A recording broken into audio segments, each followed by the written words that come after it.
Popcorn World.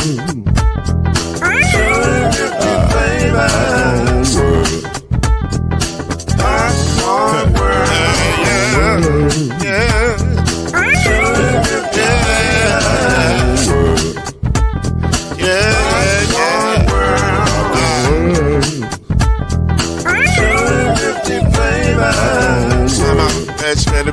Popcorn World. Can I make you groove now? Yes, I can. So you can get this groove in a bag of a can. Let you make it round the world when it holds in your hand. Popcorn World. 250 flavors gonna make you smile. 250 flavors gonna make you smile. 250 flavors gonna make you smile. I said popcorn make you smile. Ah. Popcorn World. Popcorn World. Popcorn World. Popcorn World. The Popcorn World.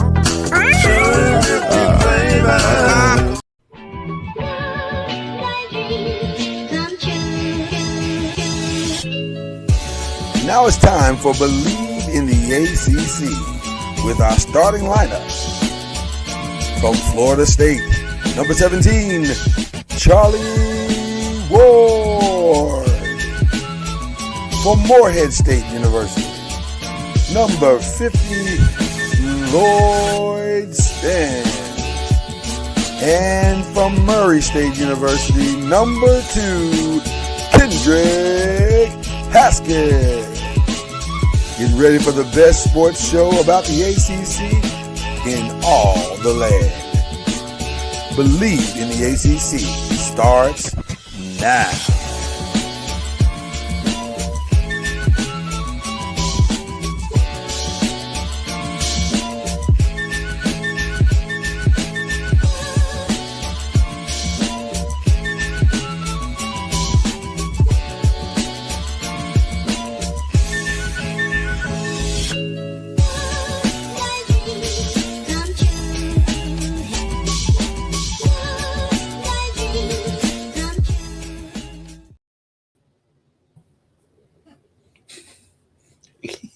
I don't know. Bill Cosby. That's dangerous territory right now, isn't it? Yeah, funny's funny. Funny is funny. Shout out to Cliff Huxtable.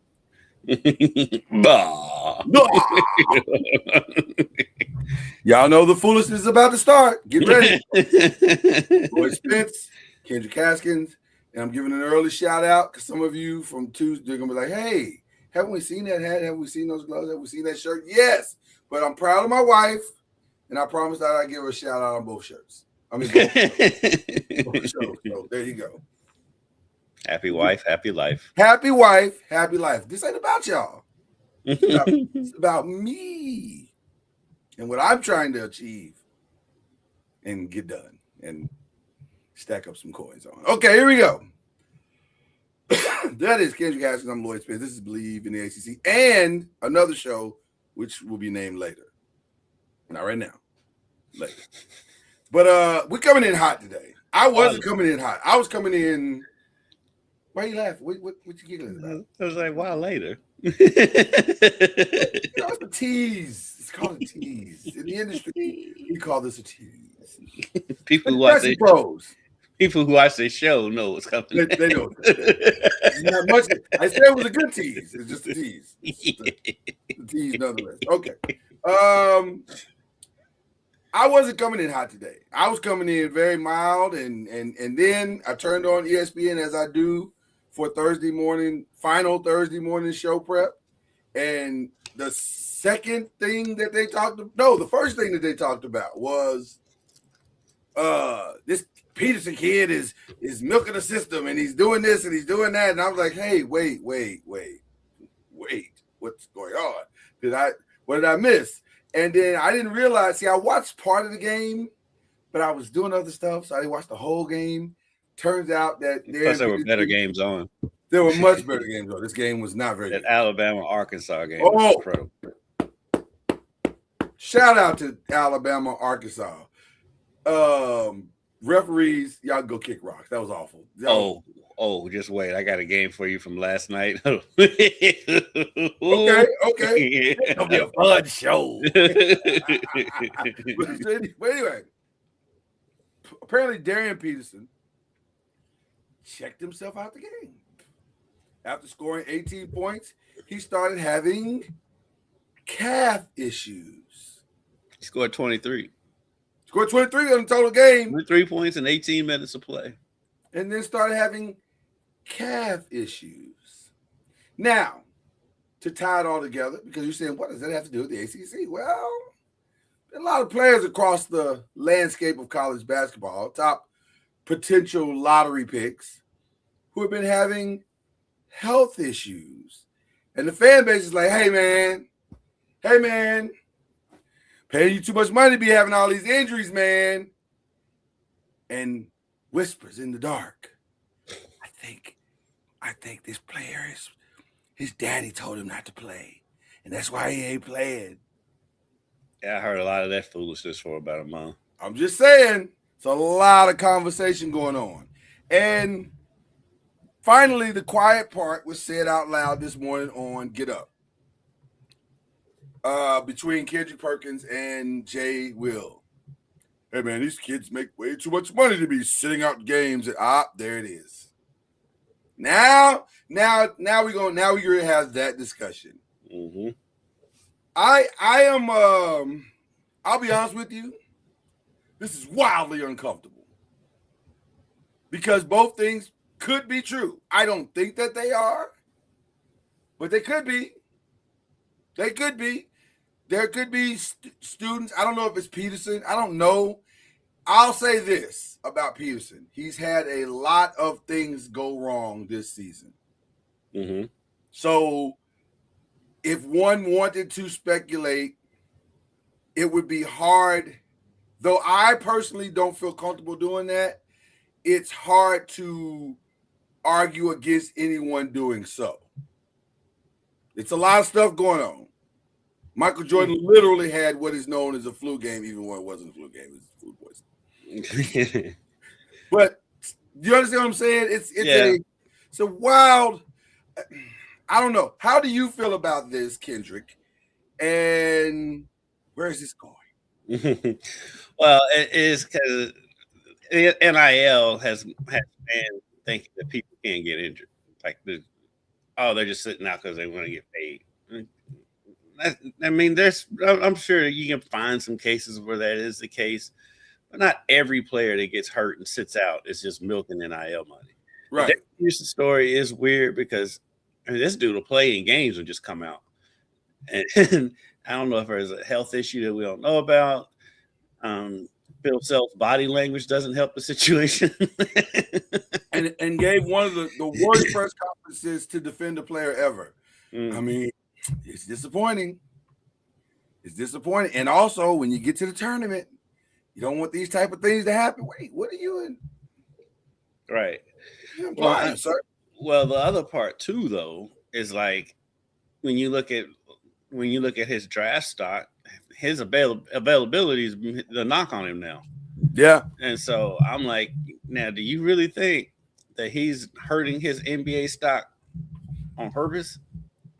You know, well, that's the part that makes it weird to me. He's kind of sliding, and he's sliding in a lot of draft boards right now. He was the consistent number one, and now right. DeBonsa's probably going to take over that role, that spot, right? And because of his health issues, and like, you know, on one hand, it's like, okay, what's the difference between the number one and number two pick? I'm like, right. I mean, what are we talking about? But it's still hundreds of thousands of dollars the difference between the number one and the number two pick, right? So. And you've heard teams are questioning his availability. So if they are questioning his availability, don't you think he would try? If he was just milking it, don't you think he'd get back out there? Well, let me drill down on what you just said. One of the things that is now prevalent with most, if not all, of these students now, they have what we all know is an agent. That agent is connected to various aspects of the next level of basketball, which is typically for these type of players, the NBA.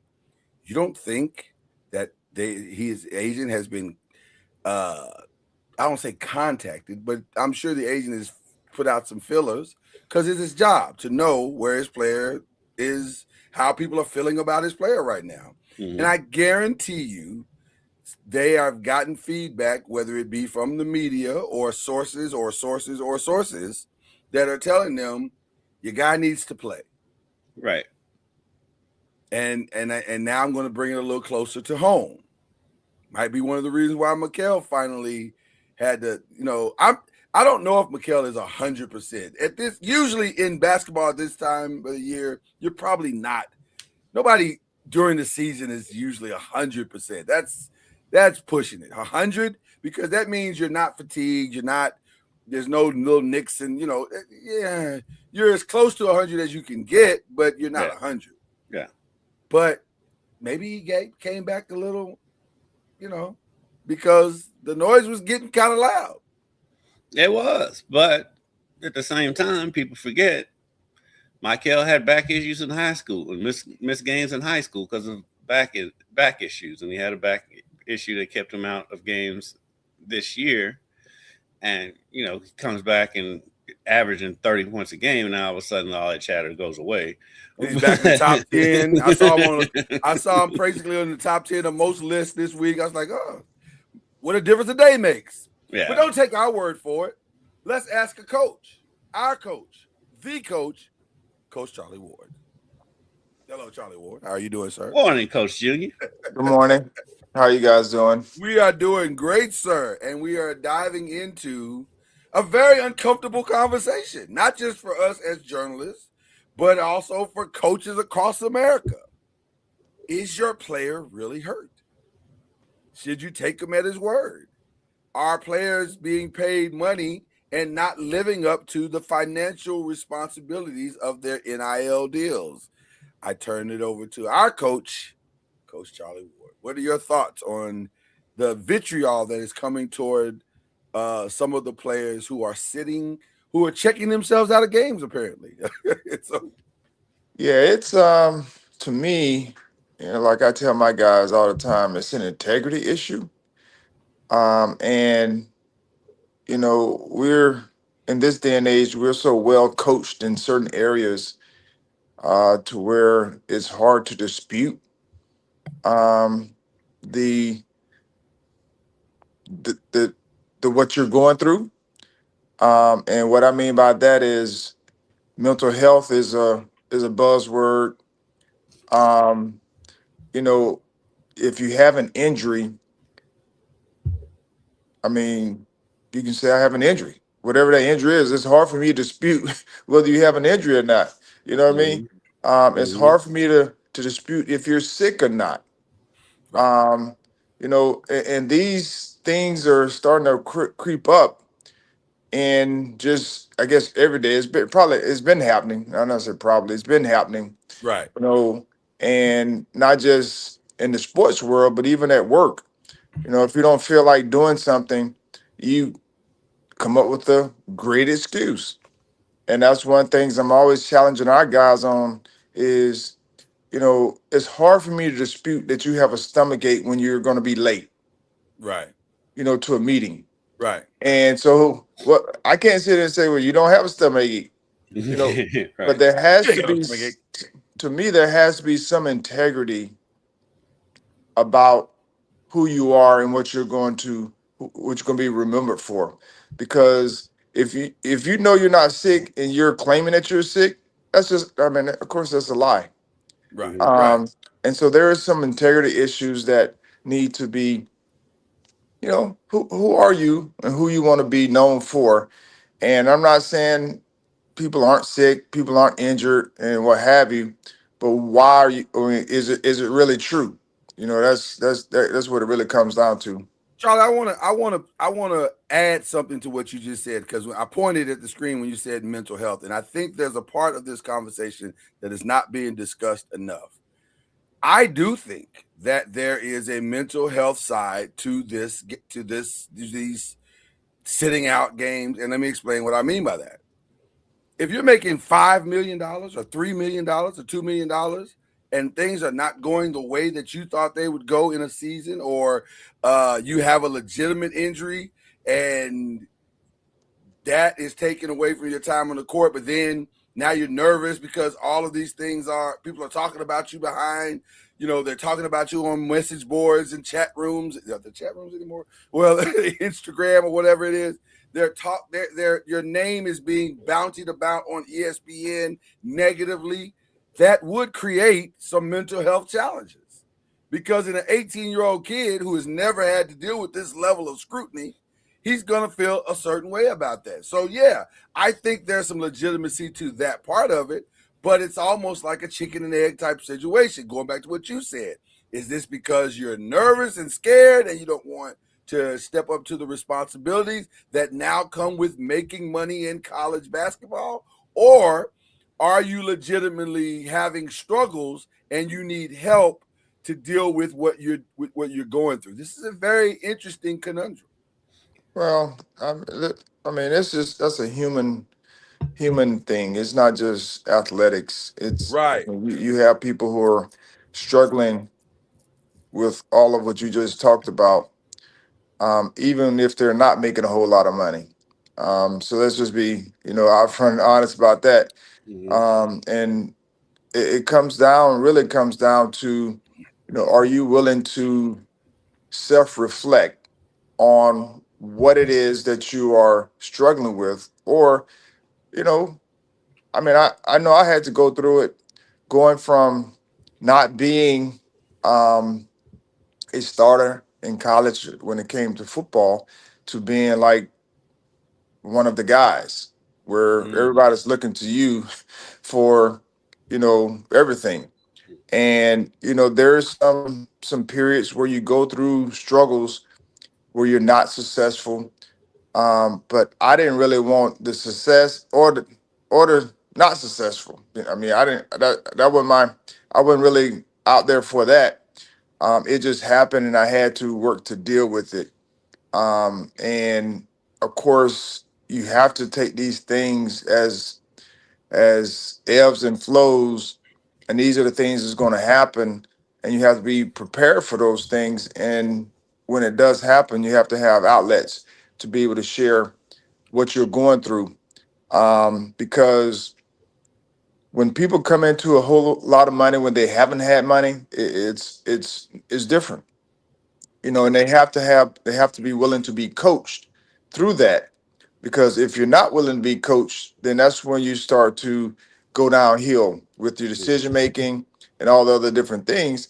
So all of it comes back to self-reflection, when it's all said and done, and taking things as they come, whether it's good or bad, and understanding that it's only going to make you better if you get the necessary support needed to help you go through it. Because having success can be just as bad as not having, not playing up to your level. Because now, like I tell our guys all the time, when we had great success and we were 5-1 at one point, and everyone was talking about you're great, or y'all are off to a great start, which that is true. Now when you're on the top, people are coming after you every single game. 100%. And how are you going to handle being the hunted as opposed to being the hunter?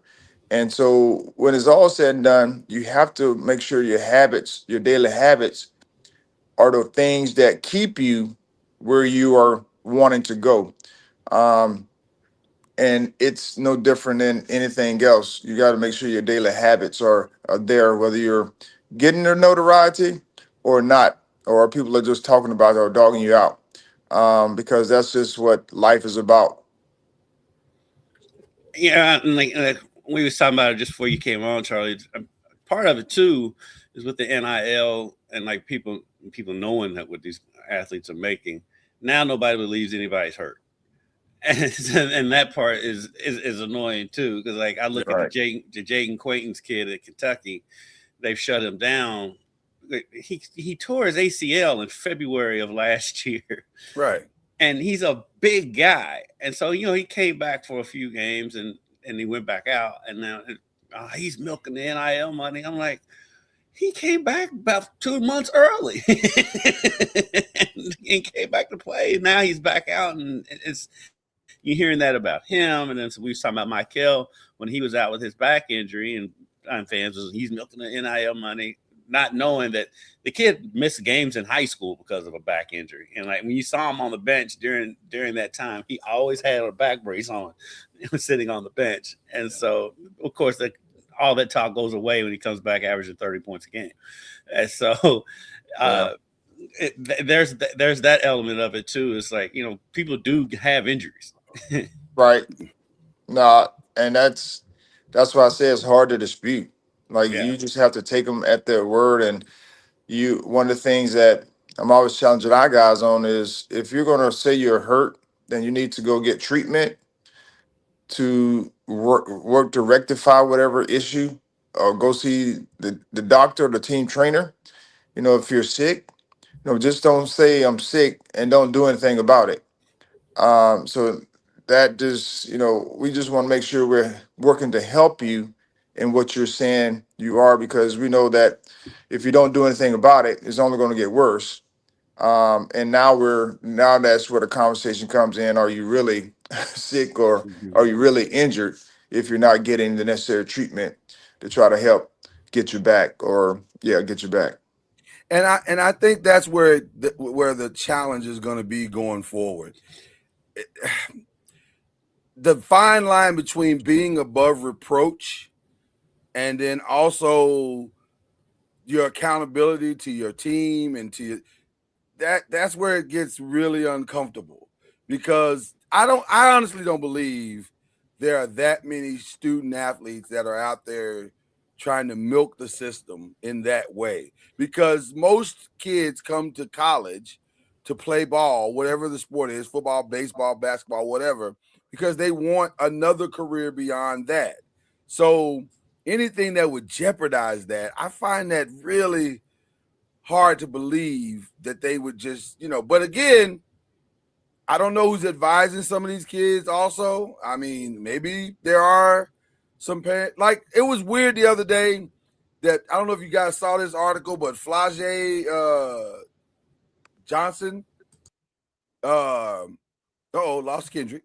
But I don't know if you saw this, Charlie, the other day, but Flage Johnson, the young female point guard at LSU, her mom got on Twitter or Instagram, or one of them, and defended her child against South Carolina, the loss of South Carolina, saying, "Well, my child was the best one on the court." Man, you don't have to do that.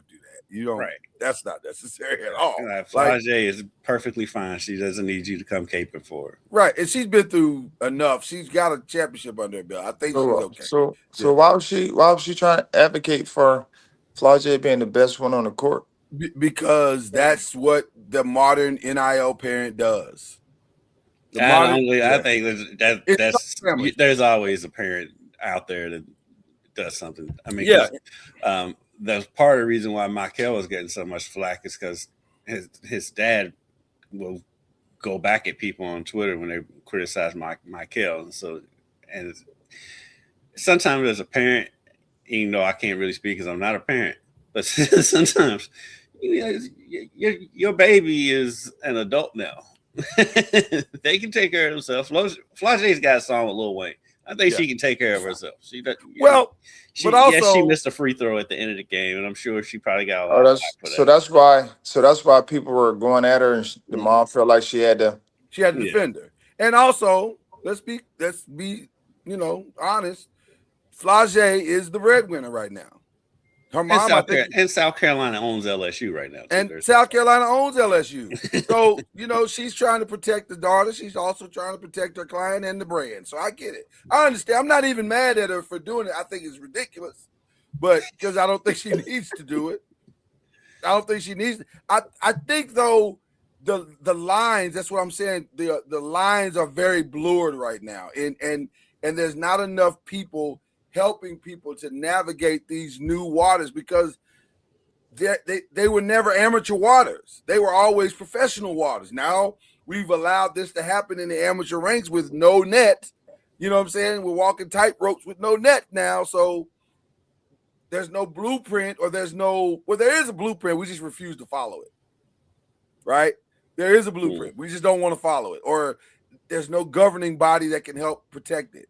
Because if there was a governing body that could made up of presidents made of up of NCAA presidents and schools, commissioners, and anyway, nevertheless, we'll digress with that. But it's an interesting situation that's going on right now, and I don't know where we're headed. That's the thing, because at what point does the noise at Kansas get so loud that people start asking for, or start calling for things like breach of contract? We've already started calling for breach of contract when kids decide they want to transfer. That's already happening. But at what point does underperformance create financial tension at these universities? Yeah, I mean, it's a dicey situation, and especially when you start adding contracts and money, and that's not just, like I said, not just in athletics, but that's in all walks of life. Because if you're making $1 million, people expect $1 million worth of work. And there's no recourse if you don't live up to the work, Charlie. There's no recourse for the person giving you the money. You just didn't. They just lost $1 million. Well, that's the same in every aspect of life, though. It is, but sports is already an unrealistic place. Like, the expectation of a fan or even a booster is already unrealistic. Now it's been magnified times 10 because I gave you money for this unrealistic expectation. This should produce wins. Wow. That's why I hate that the figures come out, because, like, as soon as somebody criticizes Kentucky, for example, they have a $22 million roster. First thing that comes out, and it's just like. And by the way, how is that not a violation of the federal government, FMLA? How is that not FMLA? What is it called? But all this stuff is going to be public knowledge, because it's no different than the NBA or NBA and NFL. I mean, all this going to be public knowledge to some extent. Some of it, especially now in college, we really don't know. Because there could be some extra. People are estimating what it could be, right? And there sometimes they only report what's on paper or contract, and so there could be some extra that could be made. But some of this is estimations, I do believe, as well, because you never, like, some people say, "Oh, he's making $3 million. He came over for $2 million." Well, we don't know. It could be $1 million and then $1 million somewhere else, coming from somewhere else. Right. And so that number gets out there, and it's like, is it true or is it not? And so we really don't know. We have an idea, but we really don't know the true value of the contract or the person, because they could be making, some extra somewhere else. But I'm sure there's some metrics to some of this stuff where people get, of course, they keep digging and digging and digging to find out how much and everything. So I just think we guys got to get to a place where, of course, is coming commonplace. These things are being shared, and we all have to have some semblance of accountability. Yeah. Because in the NFL, the NBA, you can find guys for being late, or whether you can find people for being late, and there's some structure to the discipline, and what have you. Right now in college, I mean, it's a hit or miss deal when it comes to accountability. Yeah. And it's kind of all over the place. One school can find, is finding players, another school, may not, because of liability, or, it's just a bunch of things. So there's no no common rules to govern, the actual sports. Yeah. Yeah, because the laws are different in every state too. Right. Correct. So I mean, if it's not even right, if it's not, if it's not the same in every state on the law side of it, it's going to be crazy on the NCAA side of it. Yeah. I want to pivot a little bit here, and I will publicly say, and I'll say this into the camera, I will, my two brothers here, if they would not like to participate in what I'm about to do, or if they would like to detach themselves from it, I'm not going to take offense at it at all. But I'd like to speak a little bit about our good friend Mick Cronin. For those who are unfamiliar with the story, the other day in a game where UCLA was getting it handed to them, there was a foul at the end of the game, and a relatively aggressive foul at the end of the game. And Mick Cronin decided to yank his player out of the game, his own player who committed the foul, out of the game, and kind of escorted him. He ejected him himself. And I was like, oh, that's interesting. Okay. Never seen that before, but okay. Then, after the game was over, I think from what I understand, and Kendrick, you help me with this. From what I understand, it was a student reporter that asked this question. Yeah. And the student reporter said to him, what do you think about the chants that were coming from the student section of the opposing team? To which Mick replied, and Charlie, cover your ears, I can rat's ass about the student section of the other team. And I want to thank you for asking me the stupidest question I've ever been asked. Then Mick decided to engage the young man further and say something aggressively to the point where, how did he phrase it, Kendrick? It was kind of like he basically kind of mocked the kid a little bit. And the kid said, well, I was just asking the question. And then he said, are you raising your voice at me? He said, no, I'm not raising my voice at you. He said, there's cameras here. Everybody can see you raising your voice at me. Here are my thoughts. Mick, my guy, my brother, because Mick's a Louisville guy at one point. Yeah, he was a Patino assistant. He was a Patino assistant. By the way, straight out the Patino playbook, by the way. Not to that extent. Well, and not to a student. Rick would never do that to a student reporter. I was just going to say, Rick would do that to another adult reporter, but I've never seen him do it to a student. So that's the only reason I thought about that, because you and I went back in the text thread, and I was like, well, you're right. Rick's never done that to my knowledge to another student reporter.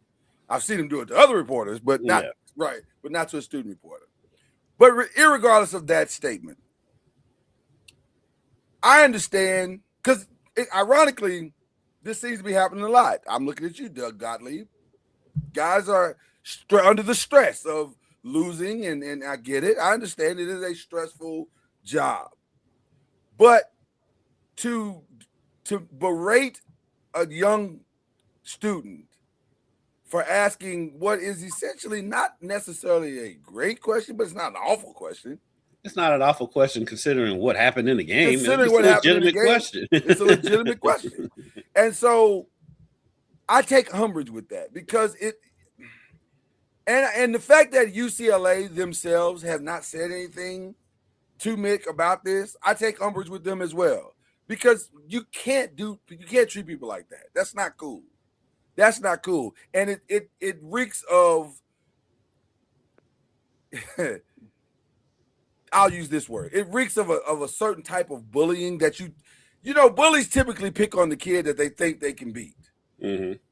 And that's what this felt like. I'm not going to get any real repercussions from berating this kid, so I'll just go ahead and go after this kid.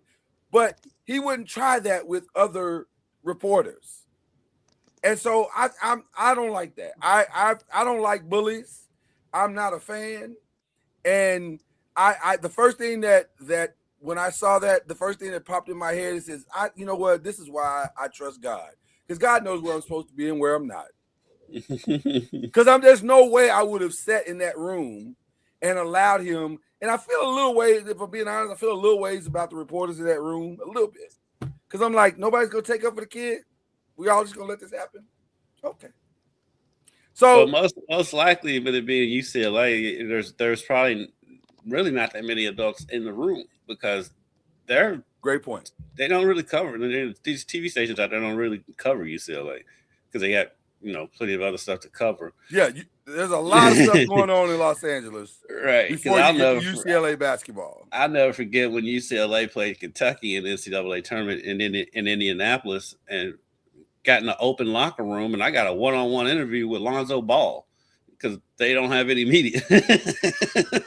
Wow. so I just felt the way about any other adults in the room. I really felt the way about that. I was like, really, you doing this to a kid? Like, this kid don't deserve that. He's done nothing wrong. He didn't ask adults don't deserve that. It's just like we hear bad questions. We hear bad questions all the time. All the time. But there's a decorum to how you handle it. And I'll cut him a little bit of slack because he is coming off a blowout loss.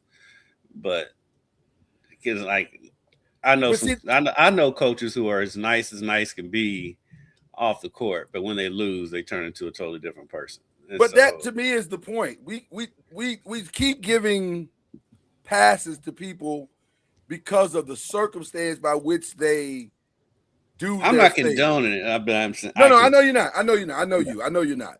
But what I'm saying, I guess, is unless we in platforms like this say, hey man, that's not cool. You owe that young man an apology, and a public apology, not a private one, a public apology. You need to go before a microphone and say, hey man, everybody has bad days. I had a bad day, and I apologize to that young man. And please forgive me. Let me have my human moment, and let's see if we can go further. Then we can move forward. But until that happens, I don't have really a lot of respect for you, man. That's not cool. That is not cool. So that's my moment. Charlie, if you would like to speak about it, you can. If you do not, we can move on. Because I really would like to get the FAMU update anyway. So it's fine. No, I heard about it. And I actually heard it on College Sports Today or something with Rick Neuheisel and Childers, and they were talking about him. They call him Coach Stump a lot. That's their name that they call him. Of course, Coach Neuheisel knows him. So it's just unfortunate that we get caught up in these moments, and I don't personally know if he knew if the guy was a student or not. I don't know what that looked like because a student could look like an adult. We never know about that. And then, of course, the emotional part. So it's always important because as you go through the season, as you go through life, you have these moments where things may not be going according to plan, and your frustration, whether it's with your team, whether it's, everything, you just become irritated. And then you start, lashing out. And this is not just specifically to him. This happened to all coaches at some point. And, unfortunately for him, it's just been where he's been talking a lot about certain things, in the media. Yeah. And of course it comes across and it may be complaining, but it may be just sharing issues that he may be going through. He's just sharing them publicly. And, when you have the mic, you have a choice. You're always promoting. You're always, sharing things that you may want to put out there. And so I guess this is just his way of sharing those things. And in the process, sometimes you do have moments where you're very disrespectful or rude in the process. But I agree with you as far as, coming out and saying, apologizing for, his actions and what have you. I'm not sure if that's come out or if he's done that. Maybe he did it, in a different manner. He may have written or had someone write, and had someone or may have written the guy a letter to apologize or send it to the school, or whatever it may be, to do that. We don't know. Yeah. That part may not have gotten out. So we just have to take it for what it's worth, and hopefully it's a great learning lesson for all of us. To know that we have to be respectful to people because you never know who they are. I mean, whether it's an adult or a student, it shouldn't matter. And these things do happen. Where you're rude to people, and you just have to make sure you apologize for it. I agree. Let's get to the I fan remember mail.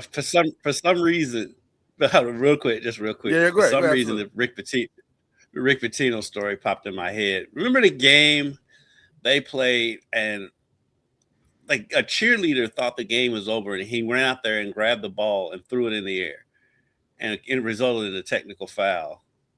So of course Rick was livid. Yeah. But Rick called that. He got that cheerleader's phone number, called him, made him feel better. It's like, just don't let it happen again. Blah blah. And Right. and it's instead of just letting the kid have it, Rick, soothed the kid and made the kid feel better. So that Right. story just popped in my head about Rick. Yeah, you can fix it. Like just do right by the kid, but also I think the importance of a public apology is that it allows for because the moment went viral, and so you can't take back the virility of it. You cannot undo that. So now let's do something. Maybe it doesn't match the same intensity of the original viral moment, but at least it kind of softens the blow of the original viral moment by adding something to say, hey man, that's on me. I made a mistake. So that's all I'm saying. Just like you said, accountability. Let's be accountable. I mean, just be honest. I mean, and plus it would probably help him because he's on the hot seat at UCLA anyway. He is going to be fired if he doesn't fix some things. It is inevitable. But it's a good look on him professionally if he comes out and apologizes. Absolutely, 100%. But let's talk about some positive things, like this win at Alcorn State. And things are moving back in the right direction for one Charlie Ward. Although I will admit, Charlie, you got a tough stretch coming up here. This is these final 5 games are pretty intense, sir. Are you ready, Charlie? I mean, we've been hot and cold here. Of course, last few games we go from 57 points to 100 points in one day. Yeah. We go from 60 points to 86 points in one day. And As a coach, what's going through your mind when this is happening, Charlie? I'm just curious because that is some wild swings. I will admit. Yeah, and it's been really challenging in the sense of just trying to figure out like what to do. I mean, it's always, when there's inconsistency, you're trying to find some consistency in the inconsistency, to eliminate the inconsistency. So just it's been one challenge after the other, whether it's challenging the guys, challenging the coaches, challenging us to find ways and to be better. Yeah. And essentially, our swings have been really, really up and down. Like even in those wins where we scored 100 points and 86 points or whatever it was the last game. Yeah, 86. Yeah. We were up big at one point, and then the second half, like in the game where we won 100 to 96. I mean, the team scores 62 points in one half, and That's wild. and so that is the tough part because the first half they had like 20 something. Yeah. And so that is where we're just trying to figure this thing out. Like we can't have these big swings, and it's just challenging because the guys, for whatever reason, it's not that they're not preparing. I mean, it comes down to, who when we hit shots or make plays, Yeah. it's a lot easier. But when we're struggling, we've struggled like to score, whatever that looks like, and so we're working to try to figure it out. If we can hit a streak where we don't have lulls offensively, we're good. Sorry, I But think the word you're looking for is diabolical. It's diabolical that these things keep happening. Like, why are we not I don't able know. to sustain this? It's crazy. But listen, it could be worse, Charlie. You could let a team Oh, no. shoot 80% in the second half. I'm looking at you, Arkansas. Or let a team shoot 60% for the game, Louisville. Listen, you're not alone. It's happening there is a very unique parity that is happening to this basketball season that I don't think we've seen in quite some time.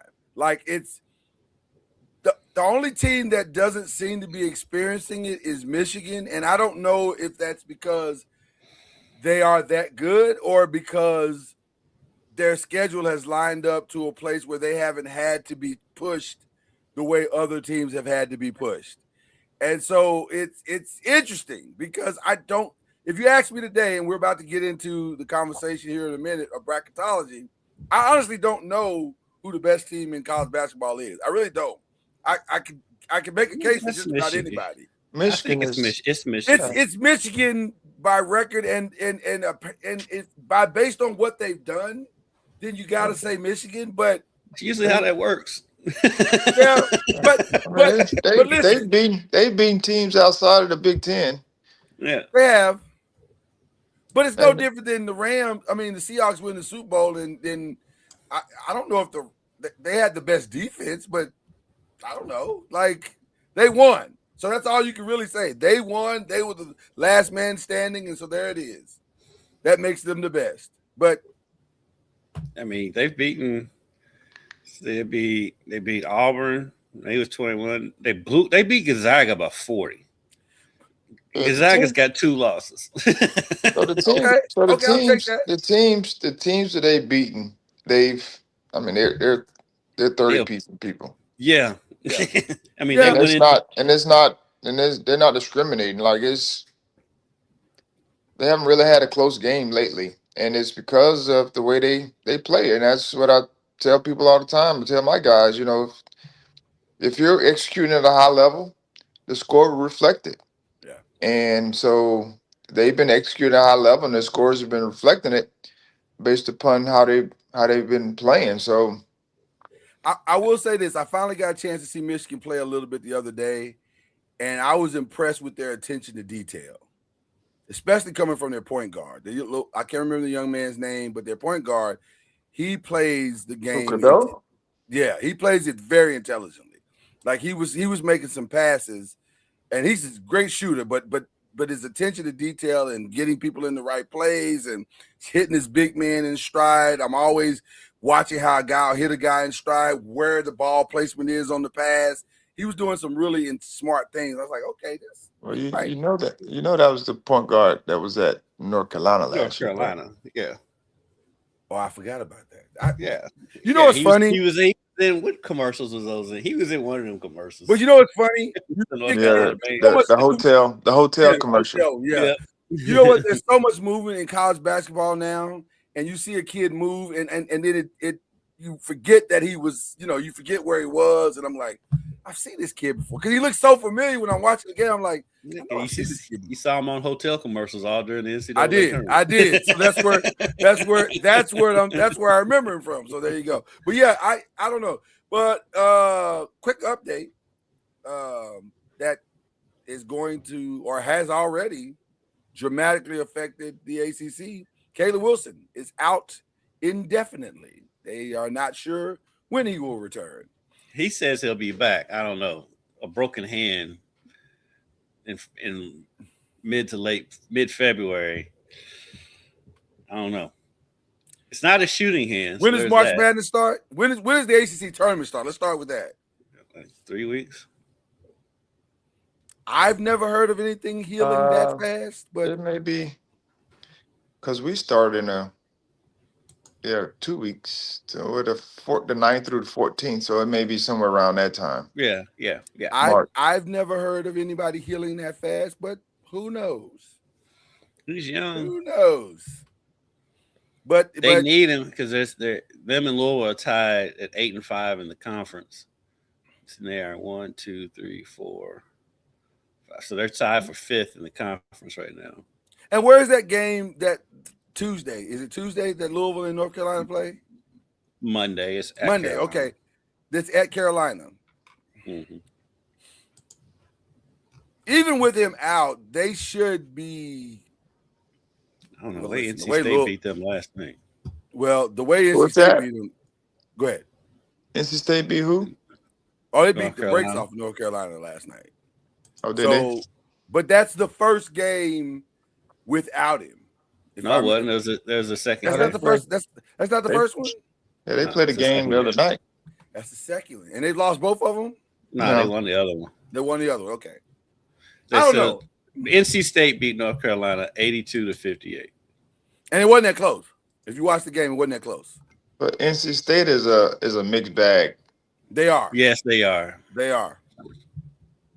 They are a mixed Yeah, bag, and if they're Never playing know. at home, if Yeah. they're playing at home, they're totally different. I think You that never game- know what you're going to get from Kadir Copeland from possession to possession. Very true. Very true. You know he's not going to pass it often. No, never met a shot he didn't like.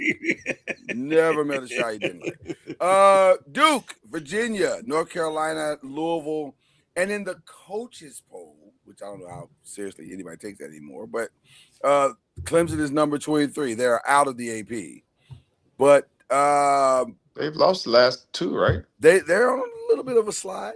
They're a little bit of a slide. Ironically, They've lost 3 straight. oh, is it 3? Wow, okay. And I think Louisville has North Carolina, Clemson, and Miami. So it's ironic that they have those games coming up, and these teams are not playing their best basketball. Yeah, Louisville closes the season. They play Georgia Tech on Saturday, at North Carolina on Monday, and at Clemson, home for Syracuse, and at Miami. So They only got need 2 and they home need games that. left. They need all 5 of those games. Yeah, They need all 5 of those games. and it's attainable. It's very attainable, especially under the current circumstances. So it's interesting right now in the ACC. Charlie, have we asked you your thoughts about Duke? And, What about them? And well, what do you think about them? Do you They're in think the same. They're in the same boat they were in last year. Ooh. Explain, Charlie. I mean, their best players are young, Mm-hmm. Yeah. and it's if they can find a way, they can be in the Final Four. But will they have enough to be able to overcome, a more veteran team? But the young guys have played a lot of They're carrying them. basketball. Yeah, they're carrying them. They're We're absolutely. going to find out a lot about them on Saturday. Yeah. Duke at Michigan on Saturday. That'd be a good one. That's must see. So how do they manufacture that game? Did they just add it to the schedule? I don't know. That's a great question. ESPN has done some weird because like Louisville played Baylor in Fort Worth on Saturday. Yeah. And it's I think I've noticed a lot of ACC teams have played some weird games this last couple of weeks. And by the way, Things out of conference, Yeah. they've done some out of conference things. But I was just curious, like, how do they pick these 2 teams? And I mean, I know they had already in the schedule, 100%. but it's interesting that they would pick these 2. Now these 2 teams will have the game at this time when they're. That normally doesn't happen. You're right. And by the way, they did Baylor no favors moving that game. Did It you was see always in Fort Worth. but did you see the arena? That's on Baylor. It ain't like Fort Worth. Well, that's that what far I'm from saying. Baylor's campus. Baylor should have fought harder to keep that on campus because that game, I was like, were the fans at Baylor not notified that this game was going to be going on Saturday? I blame the Baylor fans. I mean, Fort They Worth didn't show up to that game at all. Fort Worth cannot be that far from Baylor's campus. It can't be. No, it's Waco. Baylor's in Waco. Yeah. That's like a 2-hour drive, 3-hour drive. I mean, it's drivable. It is drivable. But I don't know why. I'm just not sure why. There were Louisville fans there. Yeah, well, I wasn't sure why they moved the game at all, though. Like, it's not like it's just a neutral court game. It was just why do we need a neutral court game in February though? That's crazy to me. I'm with Charlie. I don't understand the schedule. I don't understand it either. But I mean, it is what I mean. We knew that was the case. Yeah, we knew it was coming, but it just seems weird. That's why I don't understand why Baylor fans weren't there. They were not there. They were not there. Can I throw out something real quick? Coach of the year in the ACC women's side, probably already decided. Who is that? Got to be Kara Lawson at this point, right? It's got to be. Yeah. I mean, yeah. You would put Jeff in it if. How many? I know they were on a winning streak. Is it still going? Yeah. Yeah. They won 16 straight. Well, but even beyond the winning streak, they started 3-9, or 3-6 maybe it was. It's really impressive. Like, come on, we got to give. Yeah, they were 3-6. Yeah, that's. I mean, she's doing a thing. Like that's. Yeah. I got to give it up because I think there were some people that think at first she was in over her head, and maybe she was because it's a learning curve. There is a legitimate learning curve. But she has good processes, though. I mean, does. You hear her talking. I mean, she has good processes. Of course, you need good players, which she's been able to put together. So, if you have good process, good mindset, of course, you surround yourself with good coaches and people, and the support needed from administration. You could, you can do a lot. So, there's no coincidence that she's having success. And, a lot of times it's about how do you rebound or respond, as we like to say in the coaching world. How do you respond to adversity? And when you're 3-6, are you you got to do some shaking up and those types of things to try to get people's attention, or you just double down and get better, learn from those mistakes. Well, I think she had the quote of the year when they asked her that question. How did you coach them past the adversity? She said, well, one day at a time, because you don't get to tell adversity how long you get to stay. I was like, that's a bar. You listen. That's a bar. Sitting at the method man. That's great. Okay. So let's look at a little bit of bracketology. We usually do this on this show every year, and right around about this time, we take you into the mind of those who are looking at all aspects of college sport or college basketball, and none greater than the great Joe Lunardi, who doesn't get it wrong a lot, but let's be fair, it's kind of also self-explanatory at some points. But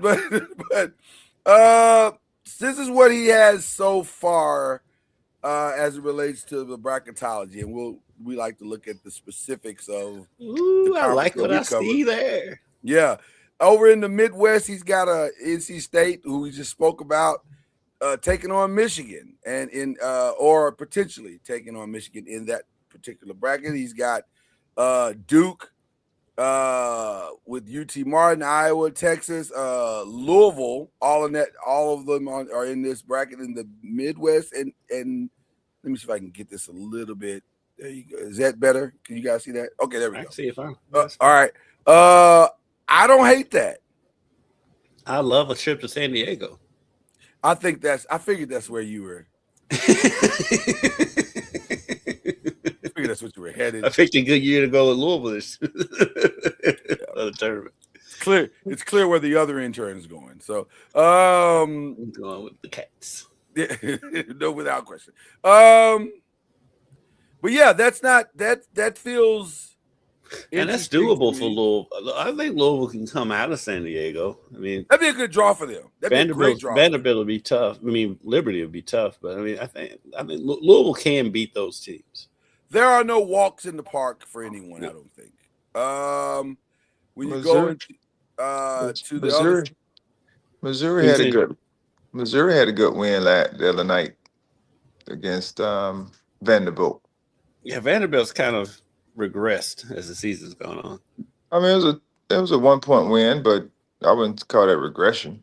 No, but overall, they the Oh, way they started the season and where they're at now is they've got Clemson in going to St. Louis,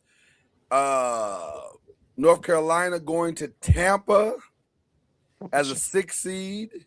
SMU I'm trying to be nice, who were gifted a wonderful win the other night against Louisville. Hey, they made the shots. They made the shot. You can't take that. Listen, it's all about putting the ball in the hole. So they did that. They did that. So, but that win is probably a critical win that's going to help them to solidify at least getting in. As long as they don't slide, as long as they don't have a late season slide and a horrific ACC tournament, they're probably going to get in. It is crazy to me to think that legitimately 3 conferences are going to get somewhere between 24 and possibly even 27 spots in the ACC, in the NCAA tournament, which is wild. But that's where we are.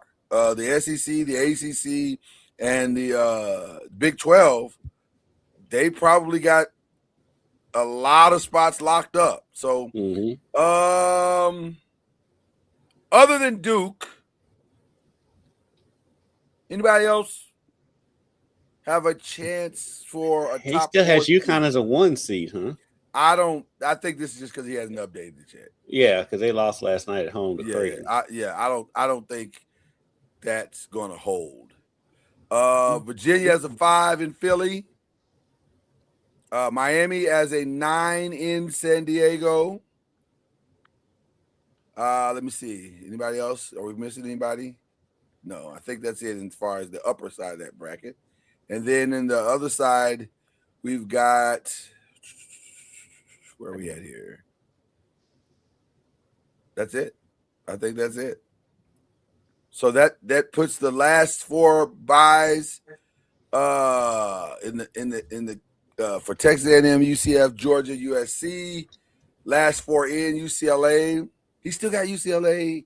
Again, I think it's probably because he hasn't had a chance to update yet. So we'll hold off on that because I would think they're probably on the last 4 out now, and they probably have switched places with Missouri. Virginia Tech, UCLA. Oh, I would think their last 4 out. Is Miami in? Miami's in. Yeah. He's got them in as a 9 going to San Diego against potentially Arizona, or if they can get past Utah State. But I think Miami could, if they can have a couple of more wins, they might be able to slide into a 7, maybe at this point. Maybe. I mean, listen, it's hard at this late in the season. They have to make a run in the ACC tournament. Right. Unless you have a run, it's hard to move from where you're probably being projected now. Most teams are probably slotted where they're going to be slotted. Houston as a 2 is interesting to me. They'll replace UConn. They'll replace UConn. I would think they're going to replace. Is Arizona going to keep holding on to this 1? It's interesting to me as well. But they're the number 1 team. They got a big win last night.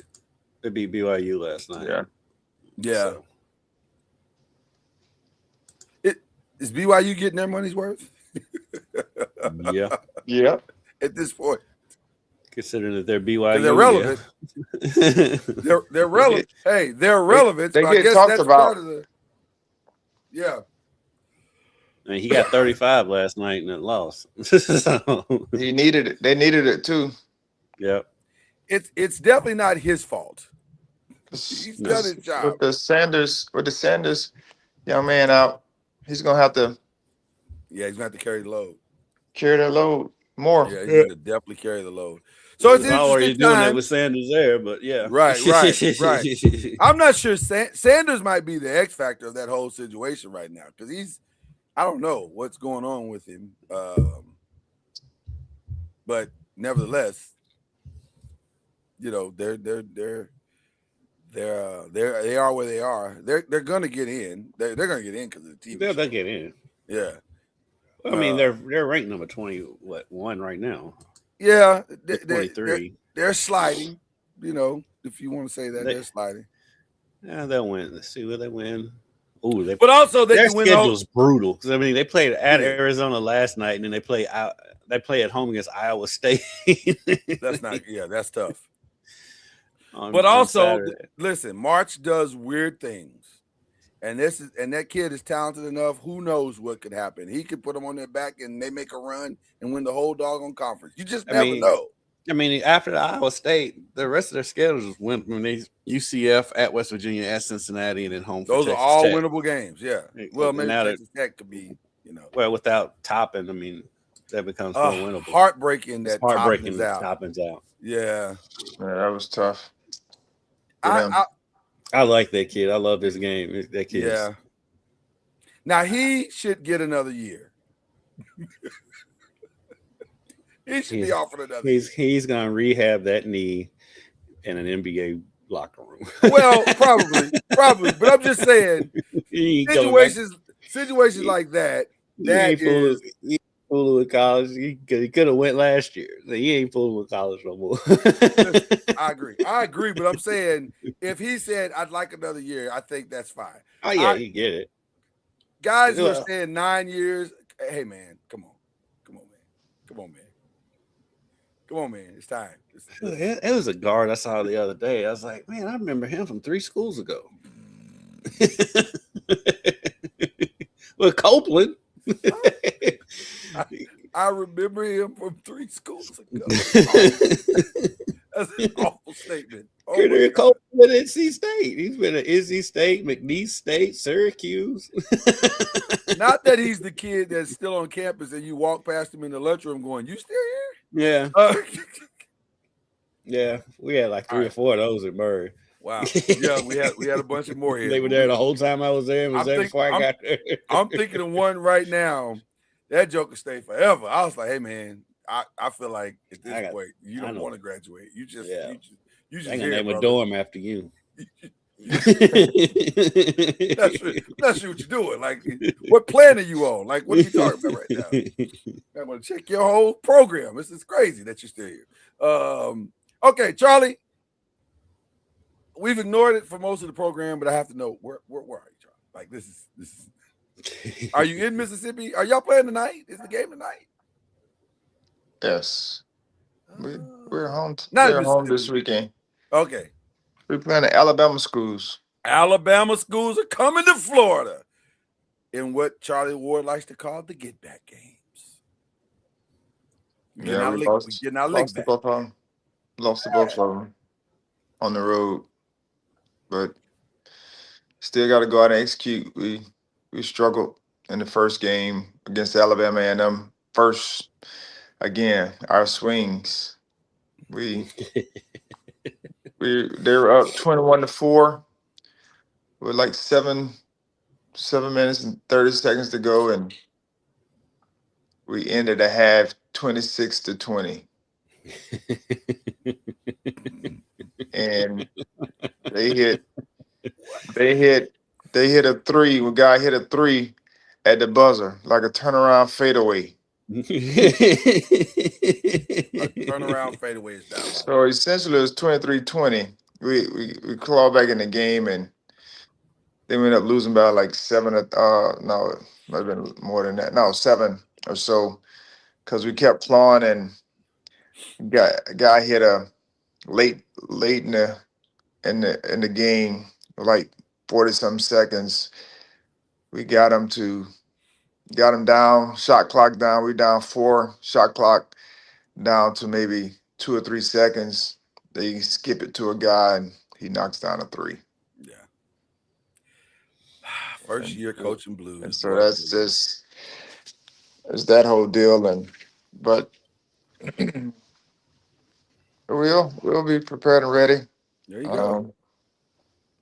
to compete and live with the results. We're in the middle of the pack. Yeah, you're right there. I mean, you're not you it hadn't gotten away from you, so that's good. That's So good. we're managing. I don't know how much time you have for us. You got some more time, or can we keep going to the other side of this thing? What's the other side? Well, the other side is our lovely Press and Pros show that we do. Where we Our talk NBA show. Yeah. So I got about 10 minutes.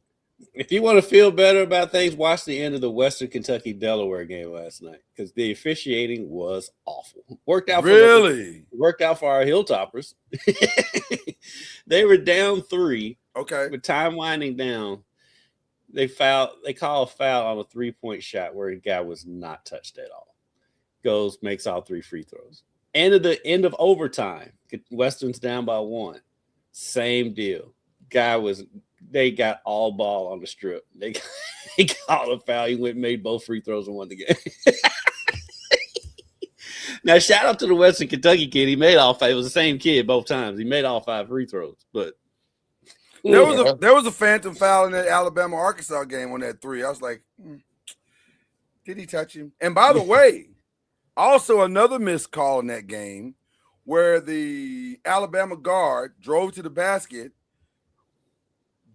crossed the guy over, and brought his other hand up on the cross like he was going to shoot, tapped the ball, and then drove to the basket, scored. They never called it. I was like, so these are very selective moments we're having here. That's the thing that frustrates me the most. Yeah.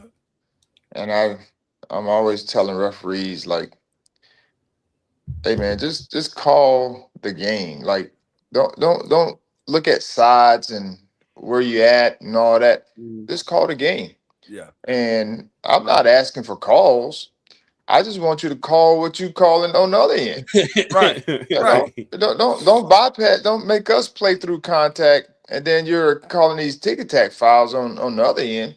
Right. Just call them the same way, and then they give you these good excuses like, "Well, I didn't see it," or "We'll keep looking for it." I'm like, man, y'all been looking all night, and you still hadn't caught it on this end. But Charlie, you should say, isn't it your job to look for it though? Like that's really why you're here. There's no other responsibility that you have but to look.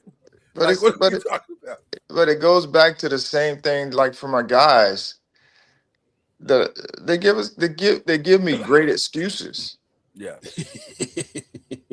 I mean, it's excuses that you can't dispute. Like one guy told me, well, you didn't see what I saw.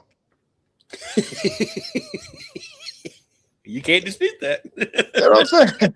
Like, how do you dispute that? Well, Coach, you didn't see what I saw. That's an experienced ref. And then, exactly. That's who he is. Yeah. And then I go back and watch the film. I was like, you didn't see what you saw.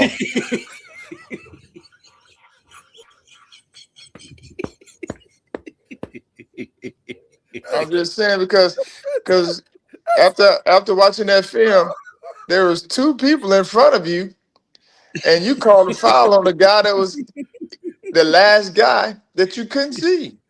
I like to remind people that these games are recorded, right? The truth is going to come out. I don't know why you think.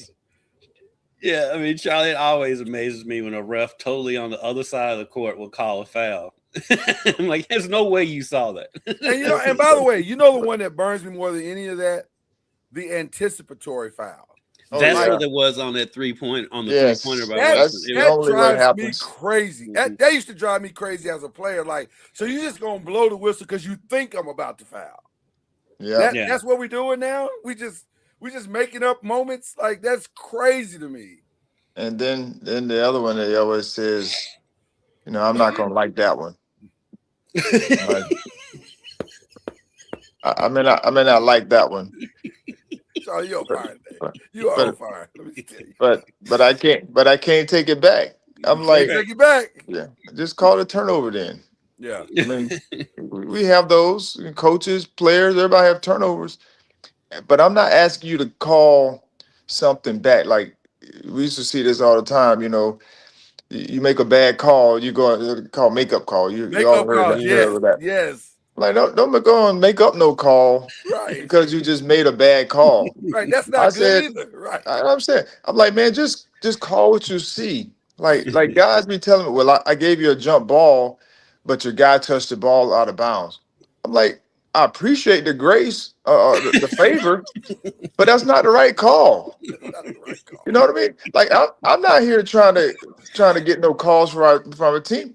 Call what you see. Right. If a guy's out of bounds when he touched the ball, it's the other team's ball. Right. Even though we would love the ball, but to me, that's an integrity issue. Like that means you can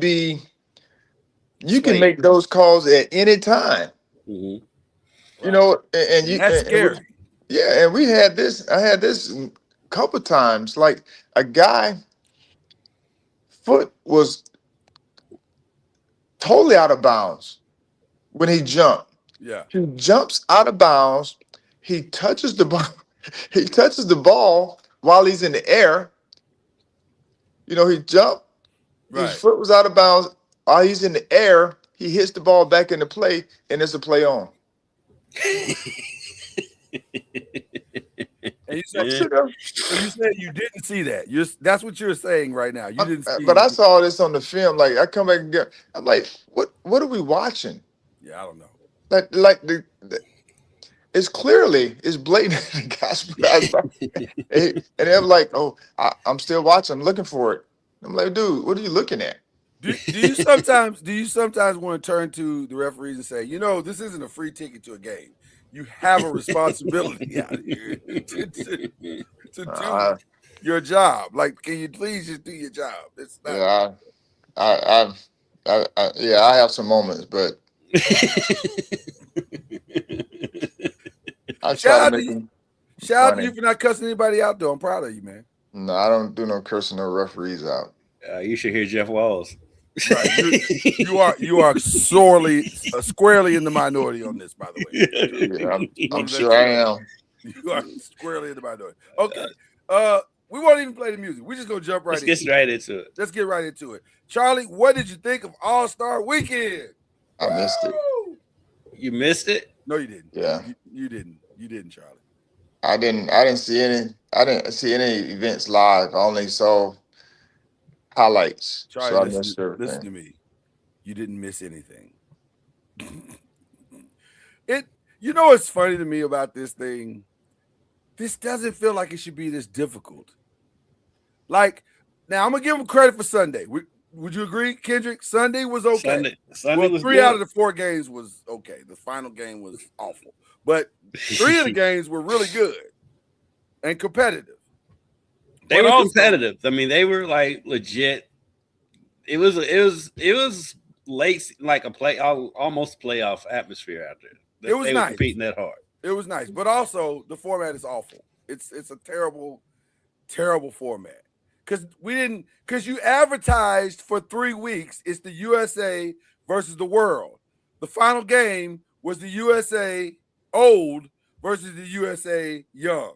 That's not what we signed up for. You had said to us in previous commercials that we'd get to see. Now, part of the reason why that happened is because the world was missing 4 of its best players. Giannis didn't play, Jokic didn't play, Luka didn't play, and Shea didn't play. Wait, Luka and Joker played the first game. I don't think they played, did they? Yeah, they played in the first game. I don't remember them playing. Because they didn't play very long, but they did play the first game. Well, because and I guess Luka technically is injured. He's got like a hamstring thing. And I think they're just managing Jokic's minutes because he's just coming back from whatever he was. But it was just like that, and Jokic doesn't like playing in the All-Star game. They don't like playing in the All-Star game. But also, you had said that it was going to be, you being the NBA, the USA versus the world. Why we just don't do that? Why we just don't play the game where it's just Because they know what's gonna happen.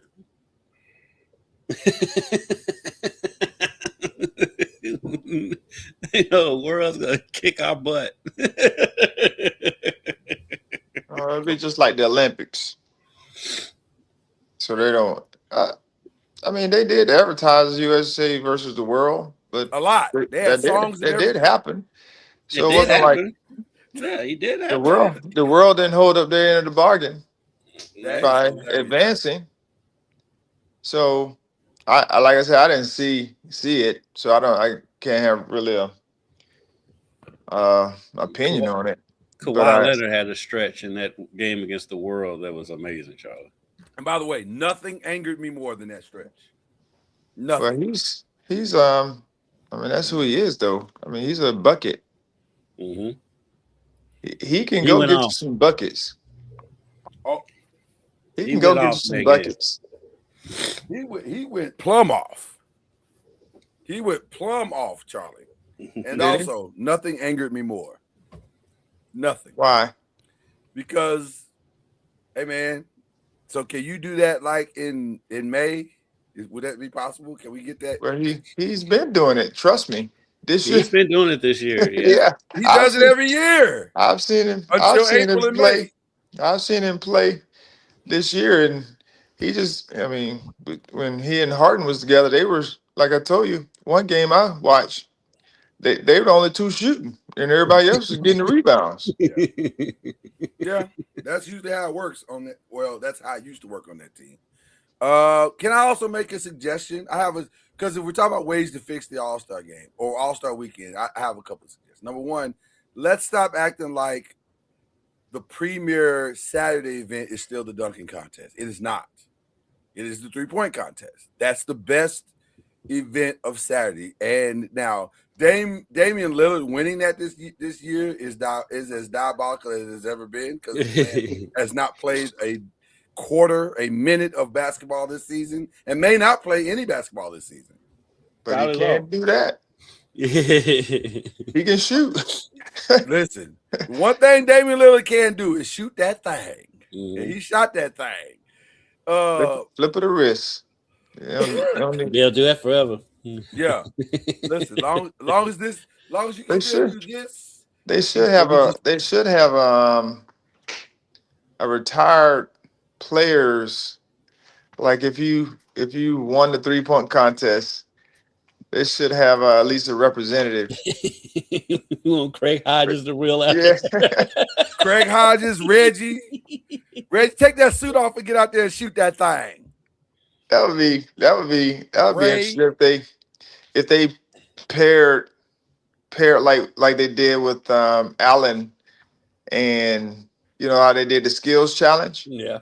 If they pair somebody like that for a 3-point contest to combine their points, you know, put them on different ends, combine their points, and they kind of win the 3-point contest. By the way, I don't understand the skills challenge at all. Or the shooting. No, they didn't even call it the skills challenge. They call it the shooting. So they took away the skills challenge? It was some weird shooting thing now. And it didn't even really make sense because it correct me if I'm wrong. Maybe my eyes and my mind are deceiving me, but I thought when they used to do the shooting thing, you had to stay at the station until you made that shot. And then you move on to the next station, and it was a time thing. This time it was a point thing. Yeah. And everybody got to shoot. And I was like, well, that's probably better.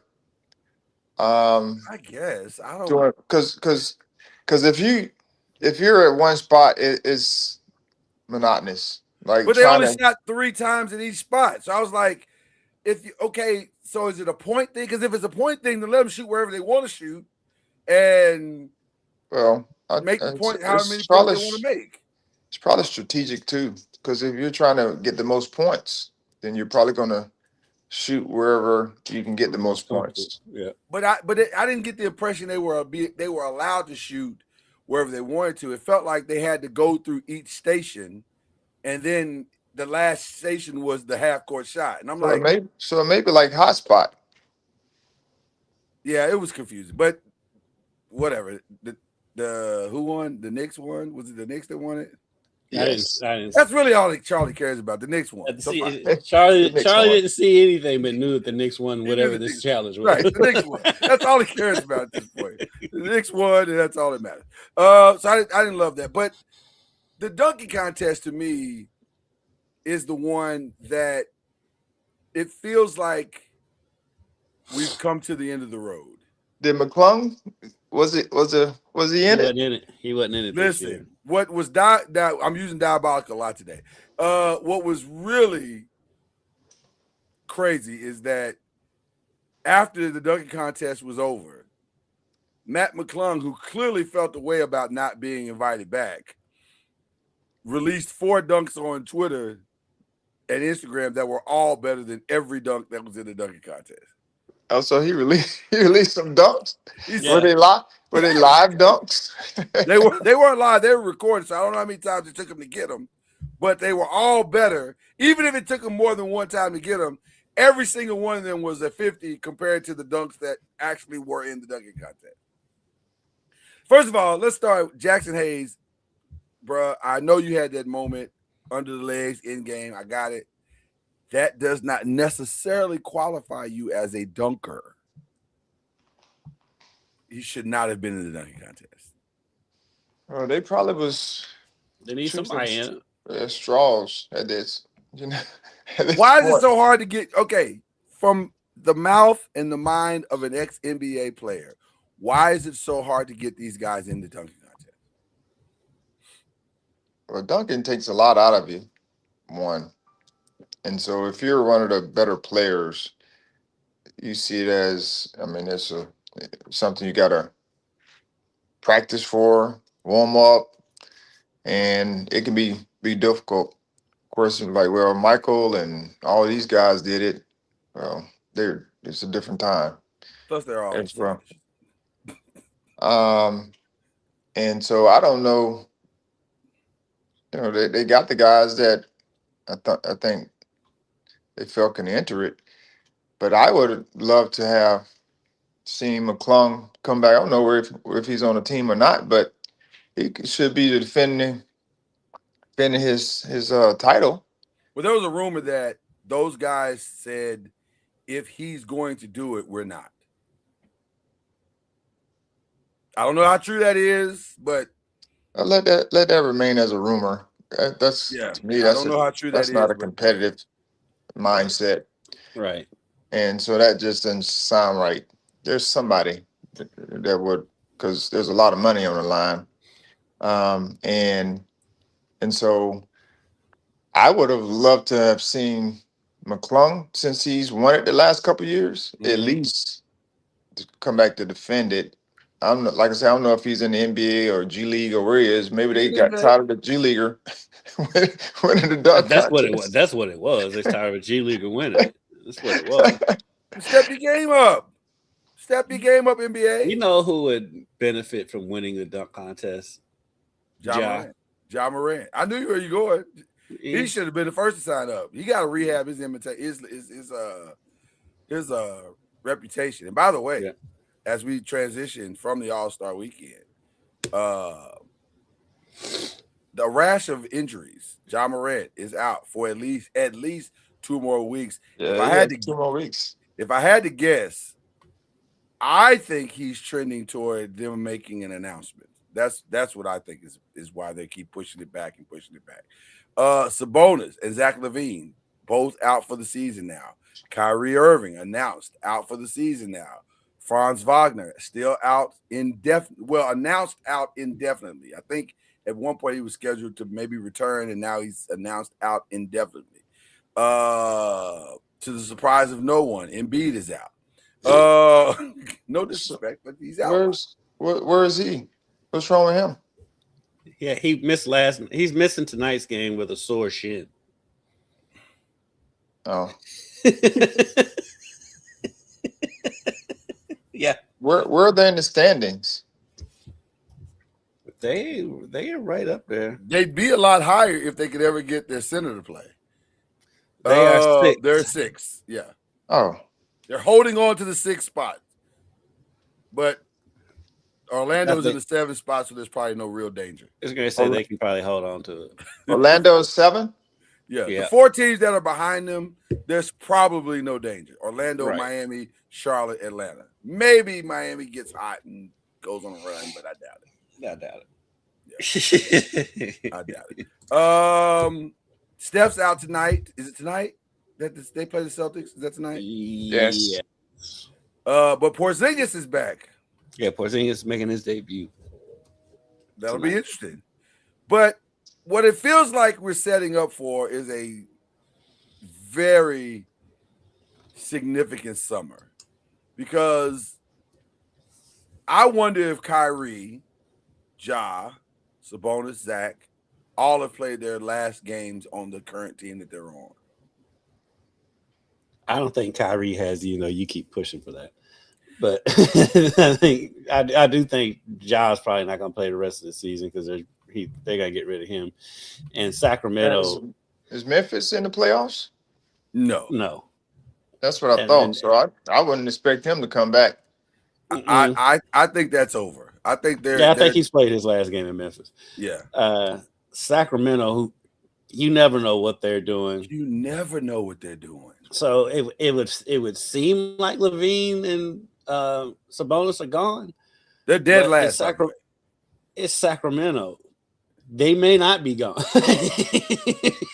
They're moving like they're going to be gone, but who knows with Sacramento? You know what's so crazy about what you said? All of what you said is true.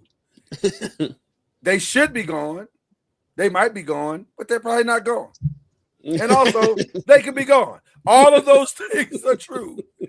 With Sacramento, they are the weirdest franchise, because you just don't. They say they want to win. They have a phenomenal fan base. Just 2 years ago, it was like they were on the cusp. They had a great young core, light the beam, all that stuff. When that place they was pushing rocking, Golden State in the playoffs and all that stuff, and now 2 years later, they are a dumpster fire. When that place is rocking, it is.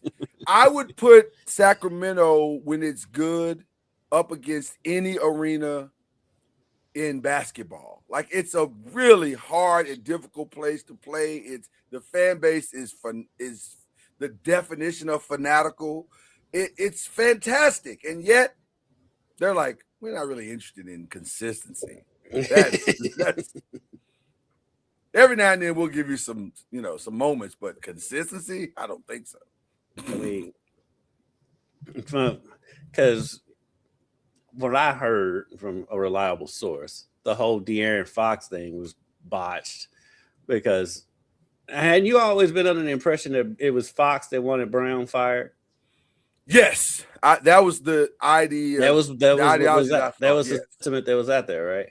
Well, apparently that was not the case. Actually, it was Malik Monk that wanted him fired, not Fox. So when Fox wanted that's why Fox wanted out, because the team never came to his defense when everybody was saying he was the one that got Mike Brown fired when it wasn't him.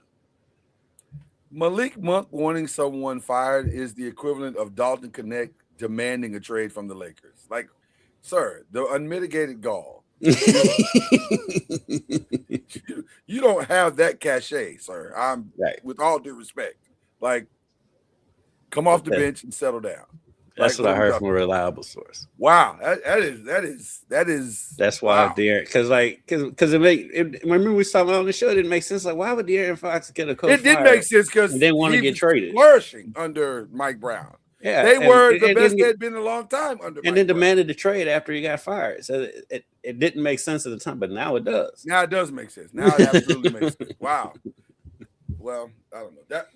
Some of the stuff that goes on. I asked this question, like, when will this because everything trickle down? I'm a big trickle down guy.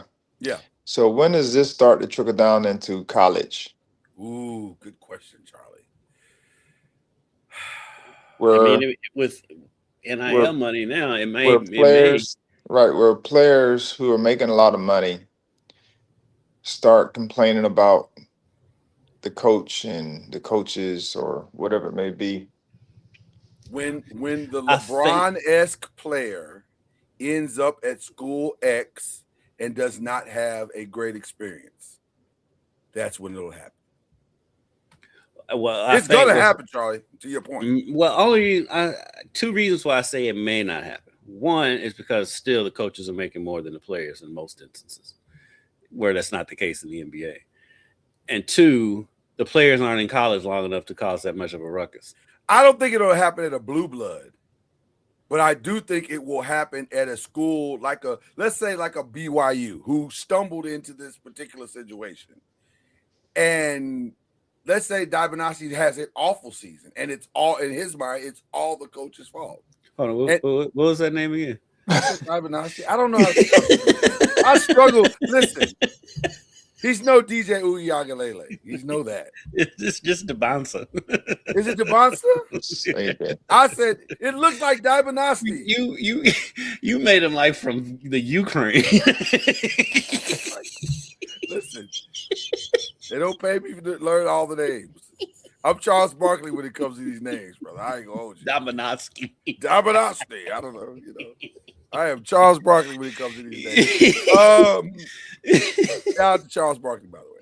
But yeah, I think it'll happen when a player of that ilk will say, this is all his fault. And I'll come back if he's not here. Oh, okay. This is an easy fix. Yeah, right? that would probably be the scenario in which it happened. I just, like I said, the coaches are still making more than the players right now. And so, and the players are only, even if the player, well, I was going to say the players are usually only there for 4 years, but if I'm being honest, I think it's more likely to happen in football than it is basketball. Yes. Yeah. Yes. Yeah. Yeah, because Arch could clearly get Sarkisian fired if he wanted. Without question. And make it depending on how the season goes. It's very possible that Sark could be looking for a job. So, yeah, it's likely. Yeah, you're right. You dead on. It's more likely to happen in football than basketball. If you know Texas, they're there football, longer. If you know Texas football, the clock has started on his career, and they're there longer in football than they are in basketball. 100%. That's true. 100%. So, but I think we're headed toward a weird switch of teams this summer. Like this summer is going to be crazy. Yeah, I think it's going to get kind of nutty. Yeah, I think it's so funny to hear Stephen A. Smith 2 days ago say, "There's absolutely no way the Lakers are going to get Giannis. It's just never going to happen." I'm like, it's happening right now in real time. I would never say never. It's happening right now in real time. You cannot say never ever again after this. So would LeBron James be on that team? That's the X factor. That really is the X factor because I saw the curve yesterday where they said they would welcome him back if he I saw and I felt like that was PR. I'll be honest with you. I felt that was more PR than anything. I can't see unless LeBron is looks at his family and says, I don't want to do anything to disrupt my happy home. I'll take whatever I need. I'll do whatever I need to do to stay here. If he and that would be the most un-LeBron thing ever. Because he's not necessarily taking less money in any situation he's ever been in. So he's going to next year regardless. Well, he's going to somewhere. But I wonder, would he be willing to do that? And by the way, I don't know if those plans have anything to do with what the Lakers are doing with Los Angeles. First of all, Giannis in Los Angeles got to calm down. Because at some point, it starts to look like collusion. Like, he's all through the All-Star weekend. He's got he and his wife have all this time to be all throughout the community, and they're doing all these. Y'all got to calm down. That's just the All-Star weekend, though. Well, but some of it was like, okay, let's, And then the interview with Malika Andrews, Jesus, man. Like, as of today, I am a buck. Don't do that. You don't have to do that. You don't have to do that. Just say we've had some great times here in Milwaukee. I'm not sure what my future holds, but until it's decided, that would have been, as of today, come on. Lloyd, we're in our 50s. Giannis is that what it is? Yeah. Am I the old man now? We old. That's probably true. We've That had part enough is life experience and seeing this stuff happen to know the right answer. He's like what 30 from Greece. He hasn't watched Yeah. all this crazy stuff all his life. I'm like, this is clearly conversations are happening in the room that we are not privy to, and there's very strong discussion. I'm joining Lloyd on this one. I think most likely he's going to end up in LA, which is crazy to think about. and I don't see how LeBron figures into that picture. I don't either. I don't know how that works. Like, you can't pay everybody. So you think LeBron would go to? It has to be a three-way trade. Yeah, but I think we both think it'll be a three-way trade. Milwaukee. No, we think it'll be a three-way trade. He Ends up living in Cleveland. He and Bronny are going to Cleveland. Only reason why I have a hang up on it may not happen is ironically, because of what you say, because of Zuri. You gonna pull Zuri out of her school? That's why and move her back to Cleveland. Right. That's the thing. Well, I would. The two I would boys say, are grown. Yeah. Yeah, They don't care. I don't think that would be a factor because as much as I think he understands this is probably his last hurrah. Yeah. They would probably keep her in school there. Mm-hmm. They may And not go back. You Yeah. just have a condo in Cleveland. and they would get a place in Cleveland, and of course they can always, it's just for them it's a jump in the plane. Yeah, I would So, imagine he come has to a place town. in Cleveland. he'll just live in his place in Cleveland and Yeah. take the jet out to LA whenever he needs to.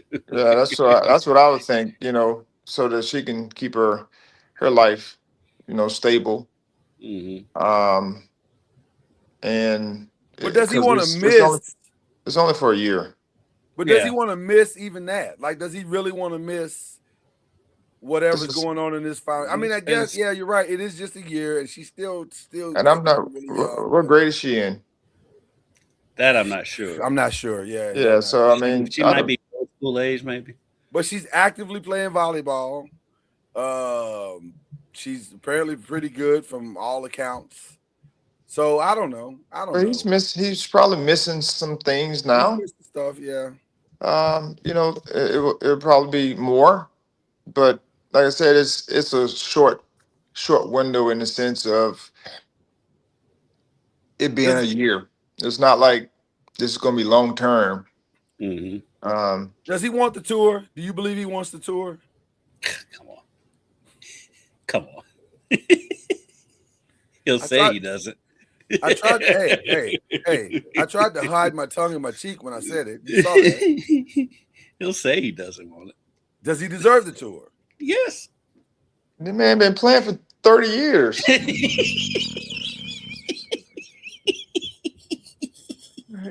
He deserves a band, and on top of that, to go with his tour. It's three people in the league right now that deserve the tour. It's him, KD, and Steph. Yes, I agree. That's the list. Right. I would agree. That is the list. Okay. Chris clearly didn't deserve the tour, apparently, because he got the tour. Not the tour he wanted, but he definitely got the tour. He got traded 3 times in the same season. Like this, what's going on? I'm saying he got his tour. This is crazy. I mean, I've seen the NBA retire people before they actually retire, but this one was the wildest one. Because I mean, Rondo, the NBA retired Rondo before Rondo retired. They retired AI before AI retired, and they retired Chris Paul and just bounced him all around the league. That was crazy. That's I when saw you know Rondo it's time. last night. He got fired on his days off. That's crazy. Like I've That's never when you know seen a it's guy time to get move. sent home. it was time. Time to move on out. And shout out to Chris for recognizing. Oh, so y'all don't want me no more. I got it. I got it. Did he recognize it? Well, he didn't have a They choice. sent him home. Well, but when the last team that trades for you says you don't have to. Don't worry about it. Yeah, because they sent him. The Clippers sent him. They home. literally went out on a road trip and then sent him back. Well, hold on. Okay, so let's measure the diabolical natures. Diabolical is the theme of the That was show, a by the guess. way. Let's measure the diabolical. Which is more diabolical, sending you home or trading for you and saying you don't have to. Don't worry about it. Don't. Well, that happens all the time. You have to That go part away. happens all the time. Not to guys who are first ballot Hall of Famers. Allen Iverson. They at least allowed him to go back to. Didn't he go back? He left. His last team was Philly, right? Or was it Detroit? Or was it Memphis? The last He time was at all of them. Yeah, he went on a weird tour too. Iverson did go. It got weird at the end. It was like, when did you get to Detroit? Like, I didn't even know you. He played in China for a minute too. I think there was a point where teams were trading for Allen Iverson, and he'd be on their bench, and players would look down and say, "Hey man, what'd you get here?" I didn't even know you was here. He was in Denver. Memphis, Detroit. I want to say he finished in Memphis. I think. No, I think it's either Memphis or Detroit. I think it was Detroit. If only we had a computer to look. Yeah. We need a computer. Does anybody have a computer that we can look up his final and watch his final destination be somewhere like Cleveland? It's gonna be so. Philly or Washington, Denver, Detroit, Memphis, and finished his career in Turkey. I knew he was playing overseas at one point. Turkey. So some guy on the bench in Turkey was like, "What about Iverson?" Sorry, about Iverson. Like he has a citizenship there. Apparently.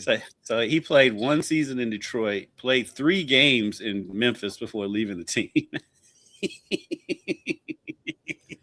That's rough. Boy, NBA, when they retire you, boy. And Chris didn't even leave. Chris didn't even leave because of play. He left because he had an opinion. Well, his play too, because if his play could back up his opinion, he'd still be playing. Well, that may be that. I think that's the point Ty Lue was making. I think that's the point Ty Lue was making. Like, fam, you can't even get on the court. Be quiet. I mean, Kyrie was out here saying the world is flat. He was still playing. You know what? I gotta say this though. Shout out to Kyrie for doing something that doesn't happen often, rehabilitating his image to a point where he went from, oh my God, what is this guy? Who is he? And why is he crazy? To very, very much respected. And that's why he's going to stay in Dallas. Appreciated. I don't think so. That's I don't think so. I'm telling you. That's why he's not leaving Dallas. Listen. Who's that? Kyrie? Yeah.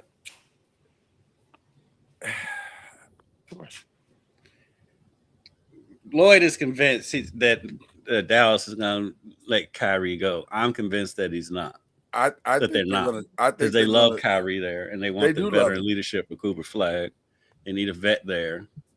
I mean, who's going to be a vet? PJ Washington. So, you can get cheaper vets. They can play. They'll be able to lowball Kyrie because he's coming off that injury. I'm laughing at First Take right now because Steven's A-list is top 5 things Commissioner Draymond Green would allow. 5 is stomping, 4 is slaps, 3 is chokeholds, 2 is groin kicks. Green. Yes. Did I miss a breaking news? When did I'm that sure happen? Draymond probably said something crazy. Is Draymond on the show? No. Oh, okay. Draymond has an opinion. Yeah. Hear me, Draymond Green. You are never going to be commissioner of the NBA. No, I just want to see what they make number 1. Because like I said, number 5 is stomping, 4 is slaps, 3 is chokeholds, 2 is groin kicks. And they haven't said number 1 yet. Here's number 1. Yelling at refs. He's done them all. Oh yeah, they have video of every one of them. He is the authority when it comes to all these things. So, you know. All right. Well, we definitely gonna revisit that whole experience with all of that. But What's the one thing you wouldn't mind seeing happen in the NBA this summer, Charlie? What's the one thing you wouldn't mind seeing happen? The one trade that you wouldn't mind seeing happen this summer? Well, one, getting Giannis going somewhere else. That's for sure. Yeah. I don't know where he's going. I know but it's just par for the course. I'm just a big believer that the way they treated Adrian, what's Adrian? He was the head coach, and Doc came and replaced him in the middle of the year. Yeah. How's he not gotten another job yet? Because I don't know. Narratives. And so to me, False narratives, but this is all just par for the course for just that type of mindset, and treating people, disrespectfully. Yeah. There just has to be some tact to it all, and I'm just, I'm happy to see that it didn't work out. You're happy to see that? Okay. Yeah, because it just wasn't right the way they did right. it. You're right. And sometimes when those they things brought in happen, a consultant, and the consultant said, "I think I can do a better job." correct. That's my point. Which is diabolical. Also, this is a very diabolical morning. So I'm just happy that they weren't able to get it rectified. Their plan worked out. You get what you put. You get what you do. You reap what you sow. I think the Bible talks about that. Yeah, you reap what you sow. Yeah, man. You're not supposed to be rewarded for doing diabolical things. You're not supposed to. Giannis wasn't diabolical enough. It wasn't Giannis' fault. Yeah, it wasn't. That's why he's Giannis' still in Milwaukee because he's not. Right. He didn't raise enough hell. Yeah. He needs to learn from James Harden. Yeah, because when James is done, just go ahead and just go and send him. Soon as he has an inch of wanting to go. I'm not even sure James goes to the front office. He probably just sends a text like, "Hey, y'all need to figure something out." Oh, I guarantee it's gonna be the most simplistic way. Yeah. If you watch Starting Five on Netflix, that's what I'm saying. That's what way. Yes, that's what I'm saying. James be like, Charlie, have you watched any of those? Charlie, have you seen Starting Five on Netflix? No, I haven't. They follow 5 players around for a season. They've done 2 seasons. The first season was LeBron, Ant, who I would have been fine if they just did Ant. They didn't need anybody else. Ant by himself was a good time. I think I may have seen some clips from that. Yeah, it was LeBron, Ant, Sabonis. Was it Tatum? Yeah, Tatum was in the first season. Yeah, he was. And it was because it was Jaylen Brown the second season. Jaylen was the second season. Yeah. By the way, the second season was James Harden, which again they could have just stayed with James Harden. By the way, the trade I want to see is Anthony Edwards on a team where he can truly have a chance to win a championship. Well, Anthony Edwards is a good time. So they're gonna have to make some moves. Anthony Edwards is a good time. He's so country. He's so country, and he's too much of a good time. I know. A little bit, but it's again, funny, though. Which brings me to my point about Ja, which is the most hilarious point. Now talking about Anthony Edwards being the face of the league.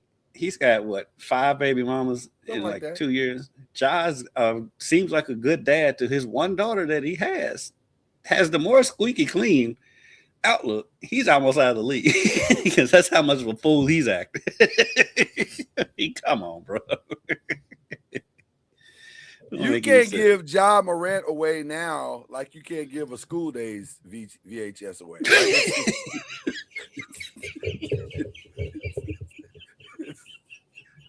It's tough. School Days.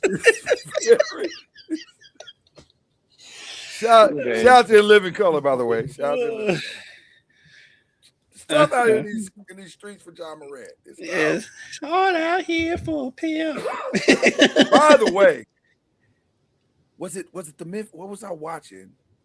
I was watching the WWE, and there's a wrestler by the name of Trick Williams. He's in town. Listen, He's in Louisville today. Now he's making the rounds at the TV stations and did all his interviews with no shirt on. listen.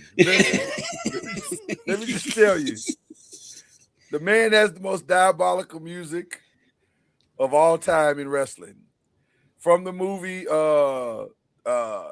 you said Hard Out Here for a Pimp. What is the movie? Whatever the movie was that starred Terrence Howard. Yeah. How to Be a Pimp. How to Be a Pimp? What was the movie? No, it wasn't How to Be a Pimp.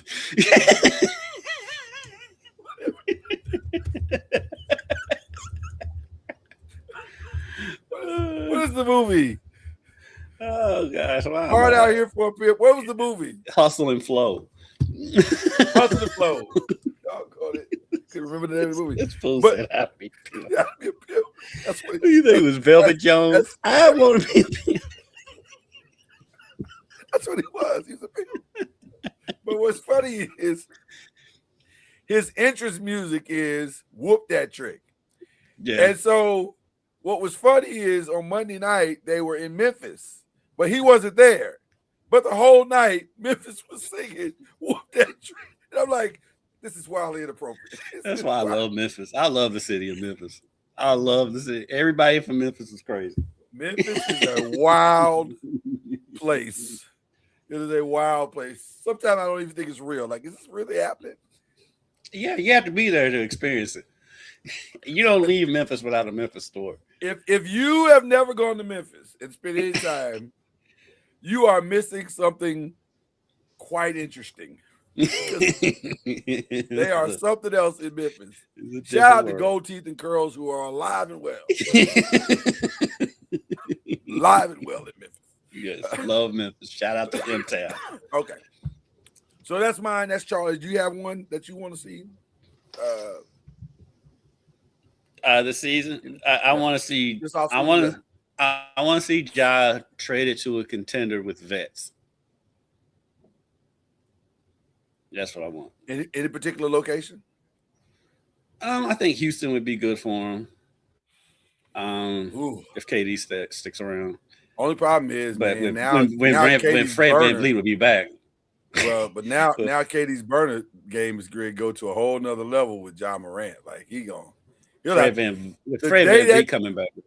The day a trade with Ja going to Houston goes down, KD is going to buy a burner company. Like he's going to buy or 10 phones lined up on the table, just tweeting all the time. Game wise, I would love to see Ja and Ant together. Now, off the table court, wise, that'd be great. Off the court is a train wreck. Oh.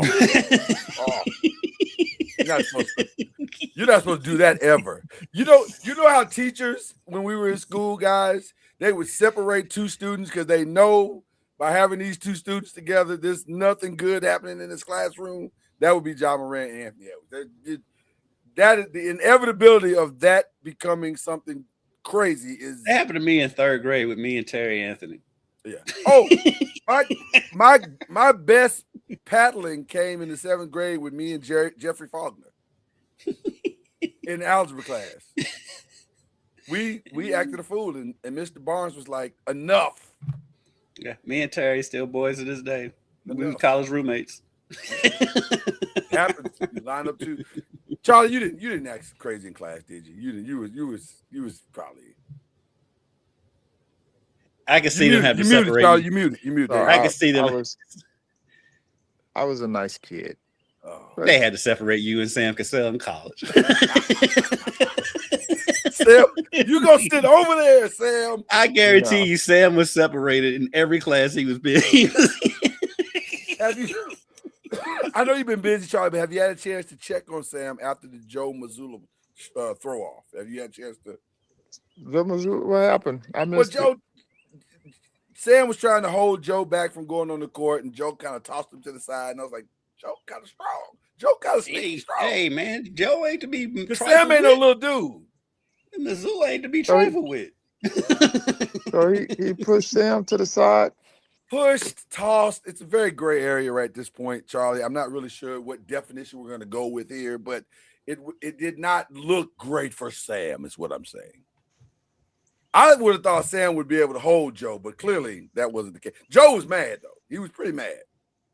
He's pretty mad. I don't know why he was that mad. I know Sam's been working out.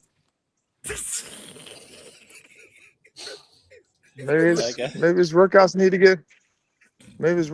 be a little more. He needs to work out with Joe. Hey, Missoula's not to be trifled with. He's one of those you just let him be. Do not mess with that man. I would have let Joe just run out there on the floor and whatever happens, happens. Like, well, you gotta act like the get back coach. Everybody needs to get back coach. Well, go get the strength and conditioning coach, because normally that guy can. Yeah, but he's usually so far down the bench, he probably can't get out there in time. Well, See, Sam's right there. Sam was right there. He tried. Yeah. Sam tried. I was like, whoa, man. It didn't work out for Sam at all. And that's on film right now. These things are filmed. That's the crazy part about it. Okay, those are solid. I like all those. I liked all those moments. It's gonna be an interesting summer though, for sure. For sure. So Charlie, your area is really nice. Like, I'm really looking at, like, Jesus, man. You God has blessed you, sir. I gotta tell you, it looks amazing over there where you are. It's nice and peaceful out there in town. It does. It's warm here right now, though. It's warm here. It's warm here. Yeah, it's very in nice. the 70s here, so we got the same weather. Yeah, it's very nice here. We're all living. Yeah, until tonight when the tornadoes come through and it drops back down to 40 tomorrow. But well, the irony of our weather today, is that they just said, they just announced, I watched it this morning, that it's going to get down to 27 at some point this weekend. And I'm like, we're not supposed to get that low, but we got severe weather coming tonight. Yeah, this just seems wrong. Like, it's gonna be 81 today and then 45 tonight. That's a very that's a big window of change. So there you go. Yeah. Well, tell Trick I said hi if you see him. I'd love to. He was at our station this morning, as I knew. He's like, I only watch wrestling, but as soon as you said that name, I was like, oh yeah. So he was at our station this morning. Insanely talented kid. Very, very, very talented kid. Really, really talented. Okay. Charlie, we do a segment at the end of this thing where we talk about stuff we've seen. You haven't seen anything. Are you even allowed? Do you even have time to watch TV? Like, what do you do to relax? Fool with us. We're a good time, Charlie. We are a good time. I watch TV. Okay, what are you watching? What is Charlie Ward watching? Sports. All sports all the time? Is that what's going on? I say it's all sports all the time, but my daughter, she likes watching programs. Okay, so you'll join her from time to time. Yeah, I figure Hope is the one that watches the TV in the house, isn't it? So that's about it. Full disclosure, Kendrick, when you're a girl dad, you're gonna watch some stuff that you don't normally watch. Oh, trust me, I get it from you all the time. I'm crazy stuff you watch. I'm in here I'm in here watching stuff. You watch some stuff. I'm going through an anime phase right now that I didn't expect to go through at this phase in my life. To be honest with you, but I'm enjoying it though. My baby's watching it. She's having a good time. I'm having a good time. So there you go. Charlie, do you have like $5 billion that you could let Kendrick and I borrow? 5 what? 5 billion. 5.7, really, if I'm being like. What are you trying to? The Seahawks are for sale. The Seahawks are for sale. Oh yes, the Seahawks are for sale. And since Kendrick and I have some time, or maybe like in the summer, we don't be doing nothing. Like we be taking breaks with the podcast, so we could theoretically run the Seahawks. You can front it, and we'll make it up. Call Al. Call Al. I bet you Al got 5.7 billion that he can spare. Al got a lot of kids to pay for. Al Houston. They got a bunch of kids. Al got a lot of kids. Yeah, I got 7. Al is out here building his own basketball teams. He's the NBA's Phillip Rivers. Yeah, That's the same wife. family. They're all from the Yeah, same lady. wife. Yeah, same lady. Shout out to his wife who signed up for the deal and followed through. I ain't mad at it. Hey, ain't mad at hey. Are any of the kids like? Any of the kids have? Because Al was shooting that thing this weekend, Charlie. Al still got the L. He still got the 90 degrees. It was. Al had that 90 degrees for his entire life. It looked good. And real quick, because this will be my shout out for today anyway. Okay. Shout out to Al's dad, Wade, because yesterday they named the gym over at where it used to be Aaron's, but now it's the Brown School. It's the school he first coached at. They named the gym after Wade yesterday. And well deserved. Wade is. You won't find a nicer group of people than the Houstons. The Houstons are a good time. They are a good time. They are. Wow, that's awesome. I know Al had 7 kids. You ought to blow my mind this morning. I don't know how you didn't know. Well, because I don't keep up with his kids like that. But you keep up with like the most random stuff, though. I do. I end up in weird places. I ain't gonna hold you. I do. I don't know how I end up here, but I'm like, how did I get here? Like, this is crazy. I don't even know how I got here. Okay. All right. Speaking of guilty pleasures, not even pleasure. It was weird. I had a weird night last night. I was working on some projects, and I like to have background noise.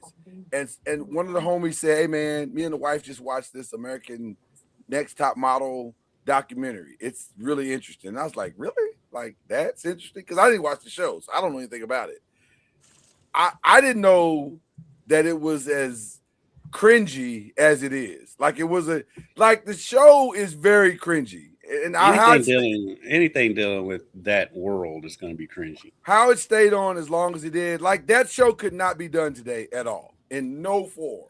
Kind of like in Living Color. You can't tell any of those jokes on TV today. Tyra Banks would be arrested immediately for everything she did in that show. Where is it on? It's on Netflix. But here's the thing that I walked away understanding about that as well. In our world today, there is a lack of, the only word I have is accountability for the actions of our past. And there is a deep desire to just move on. It happened, let's move on. I know slavery happened, but let's just move on. That's kind of where we are in the world today. Everybody just wants to move on. Things were different in the past, so let's just move on.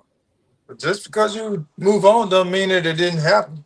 All I'm saying, Charlie, all I'm saying, like, we'll move on, but also, can we acknowledge the fact that you did this thing and it was diabolical and it affected a lot of lives? Why is diabolical my word today? It's normally not, but it is. You have said it a lot today. I'm aware. I'm being self-aware. Like I'm going, what is happening? Is that your word for today? The word for the day is, diabolical.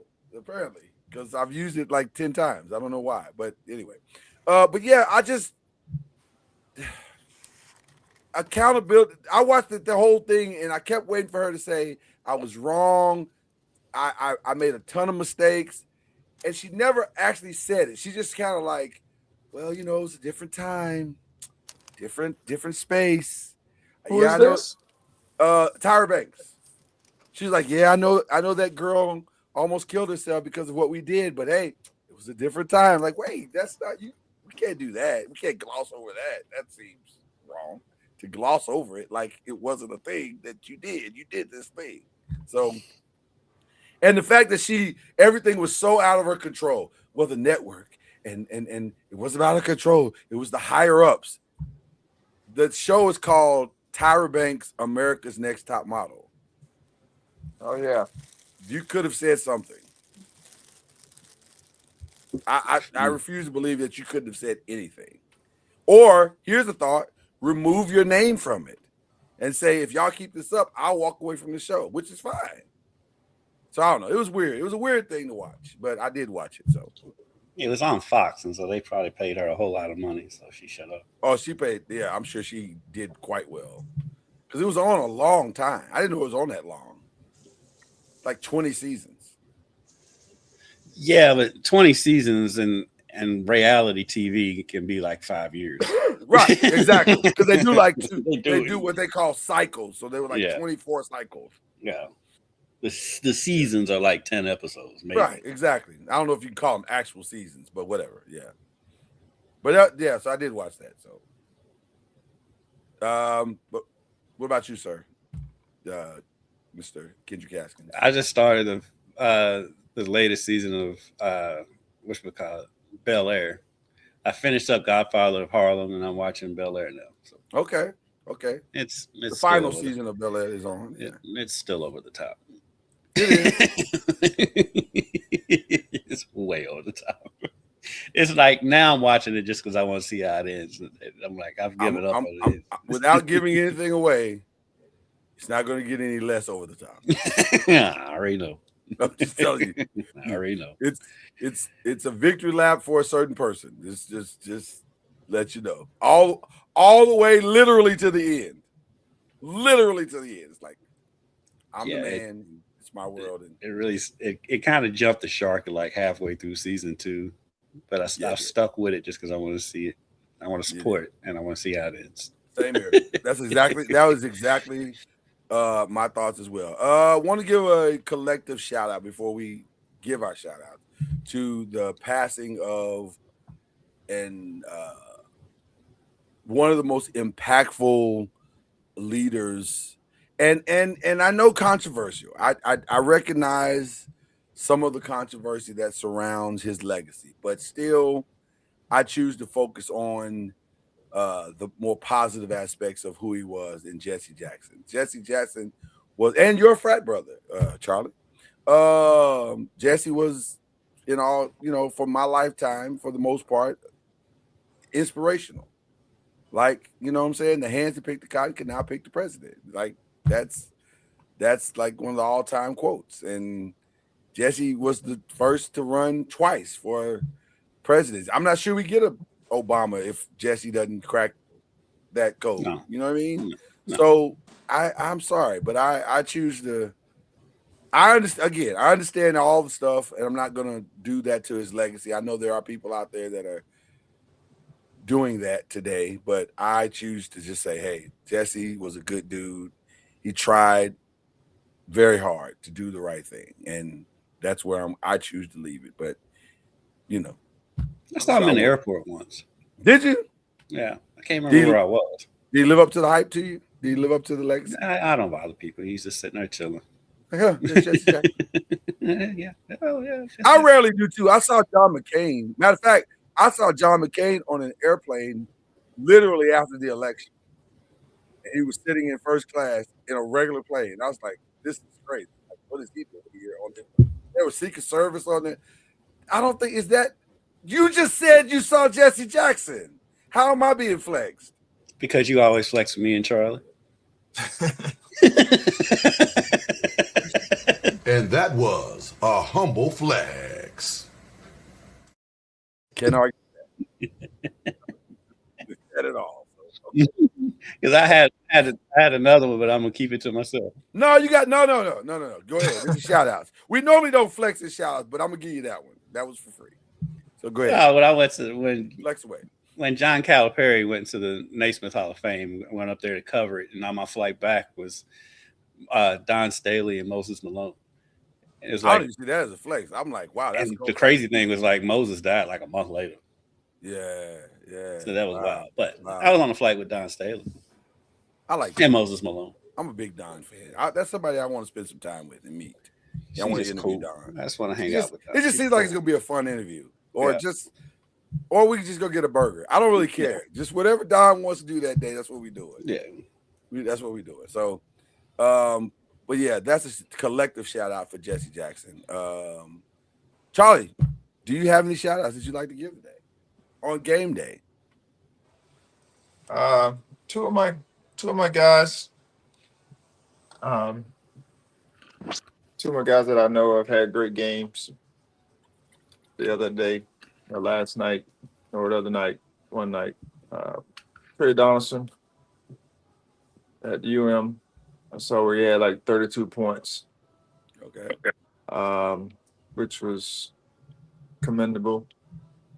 He's definitely putting his name out there, for the next level, and grateful that he's getting this opportunity. I know he's been to 3 schools in his college career, but he's a very good player, and I'm glad that he's getting the opportunity to showcase his talent, not just scoring, but I mean, he's just a complete player. Yeah. And then my man Darius Acuff Ooh. had He's a a monster. monster Oh. night, to say the Oh. least. Last night in a loss, which he had a couple times, or at least one time, he could have ended it on one of his shots. But the That was dude a great move. he's That was a great phenomenal. play, and that was a great play on that last play. Clearly, fundamental. You get it, just get the ball up on the backboard, and Yeah. either make it or it's there for a rebound. And they got everything they wanted on that play. The ball just kind of slipped out of the guy's hand when he was going for the dunk. But A-Cup was amazing last night. He was This so draft hot. class I'll be honest with is you. insane. He was so hot from 3. I was like, "Oh, shoot it!" And then when he drove, I was like, "Okay, I get it." He wasn't wrong. He wasn't wrong. I think he made the right But call. we're not going to get carried away like Kendrick Yeah. Perkins currently is right now. As we speak, he's saying that A-Cuff is the best point guard that John Calipari has ever had. We're not doing that. Mind you, he had Derrick Rose, John Wall, Shea, Devin We're not Booker, doing that. Jamal Murray, De'Aaron Fox, and Tyrese Maxey. We're not doing that with you. Don't. I wouldn't say he's the best, but I'll say he is definitely in that class. He's in that class. He's the best he's the best since he's been at Arkansas. He's been there for right. You've been there for 5 minutes, right? Exactly. Right. That's Exactly if you want to right. say that, Exactly that's right. fine. Okay. But one thing I can say about Acuff is that I get a chance to see our coach and those other guys. I've seen him from afar, but the dude's amazing. Like he is one of the best point guards I've seen. He's scoring wise, but he seems to make the right play Yes. more times than not. Mm-hmm. And that is sometimes that's the determining factor. Because I've coached him at USAB, and I had him a couple of times on my team, and he made it easy. The easy part was here. You have the ball in your hands. We're gonna do this, and you then you do what you do. It makes coaching so much easier when you have a guy like that. Where Give you him know, get out the way. yeah. Here's the ball. Here's the ball. Make a play. I'm not going to say he's the best player in the draft, but I'm not going to say that I wouldn't take him before I take everybody else. To be honest with you, I love the way he sees. I'm like you, Charlie. He sees the game the way you want your point guard to see the game, and that, to me, that's something that every team in the NBA needs. Like, you need a coach on the floor. He's got a lot of Rondo in his game, but he's a better scorer. Yeah. Almost definitely. Yeah, but he's a better scorer. So how valuable is that to you is the question. Listen, I love the kid. I just think he's I don't know. I mean, if you're gonna be successful in any league, you gotta have good guard play. If you're drafting for upside, okay, maybe you don't take him first. But if you're drafting for plug and play right now, I think it's a no-brainer. But we'll see how it goes. We'll definitely see how it goes. But if you're Utah, he'd fit in great with what they have. Oh my God, he would open up that whole team. But you can't draft him. You can't draft a number one if you're Utah.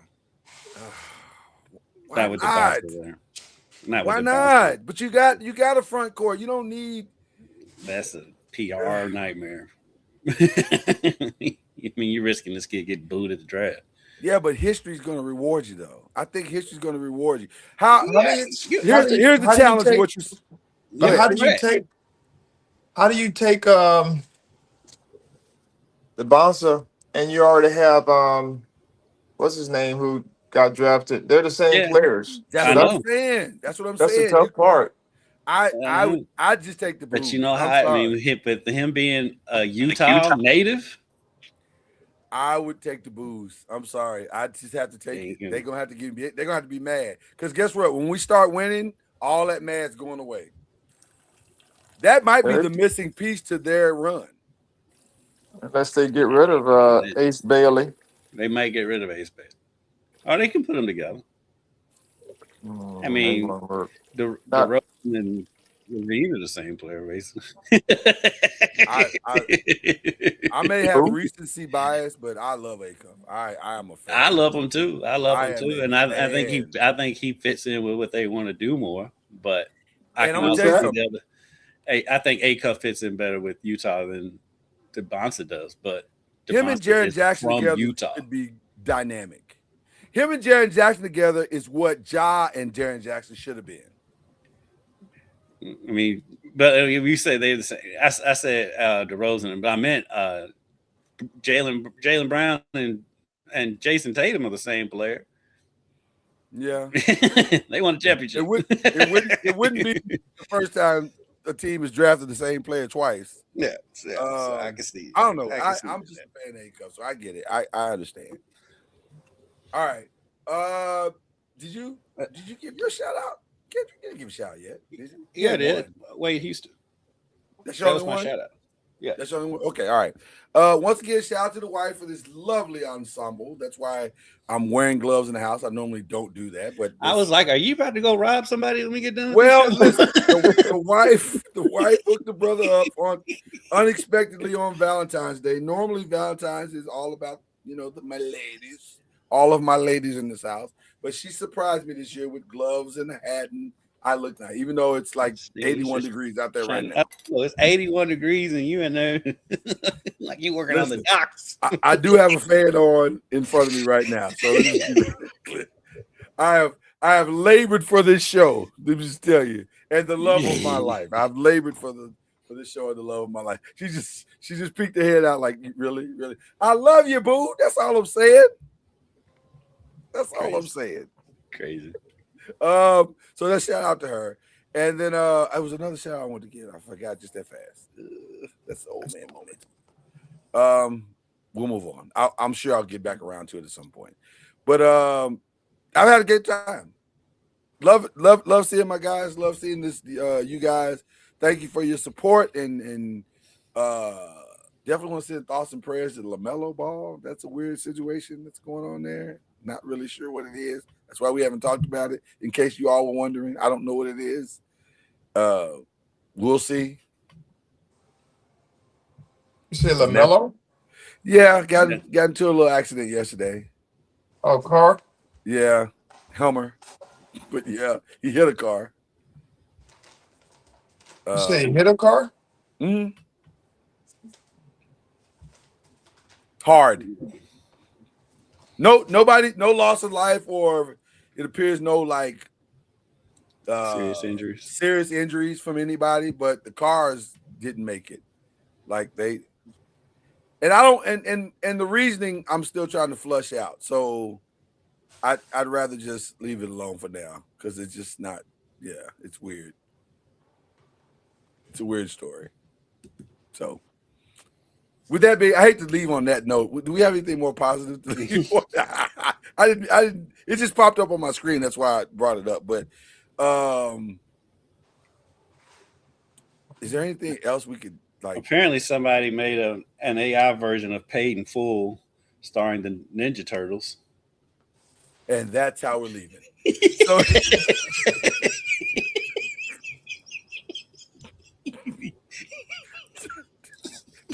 Turtles die every day, B. Turtles die every day. That's how we're leaving today. That's where we cue the whistle right there. God bless you. God keep you. We'll see you at the conference. Here we go.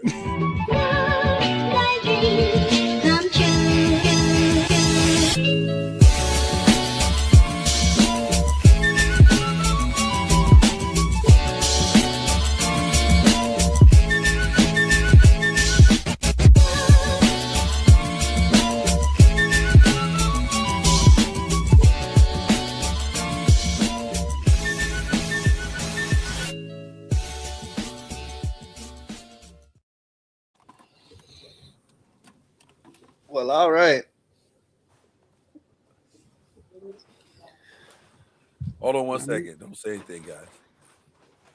My screen is frozen. I'm trying to end the show. There we go. Did that do it? Still says live up in the corner. I was going.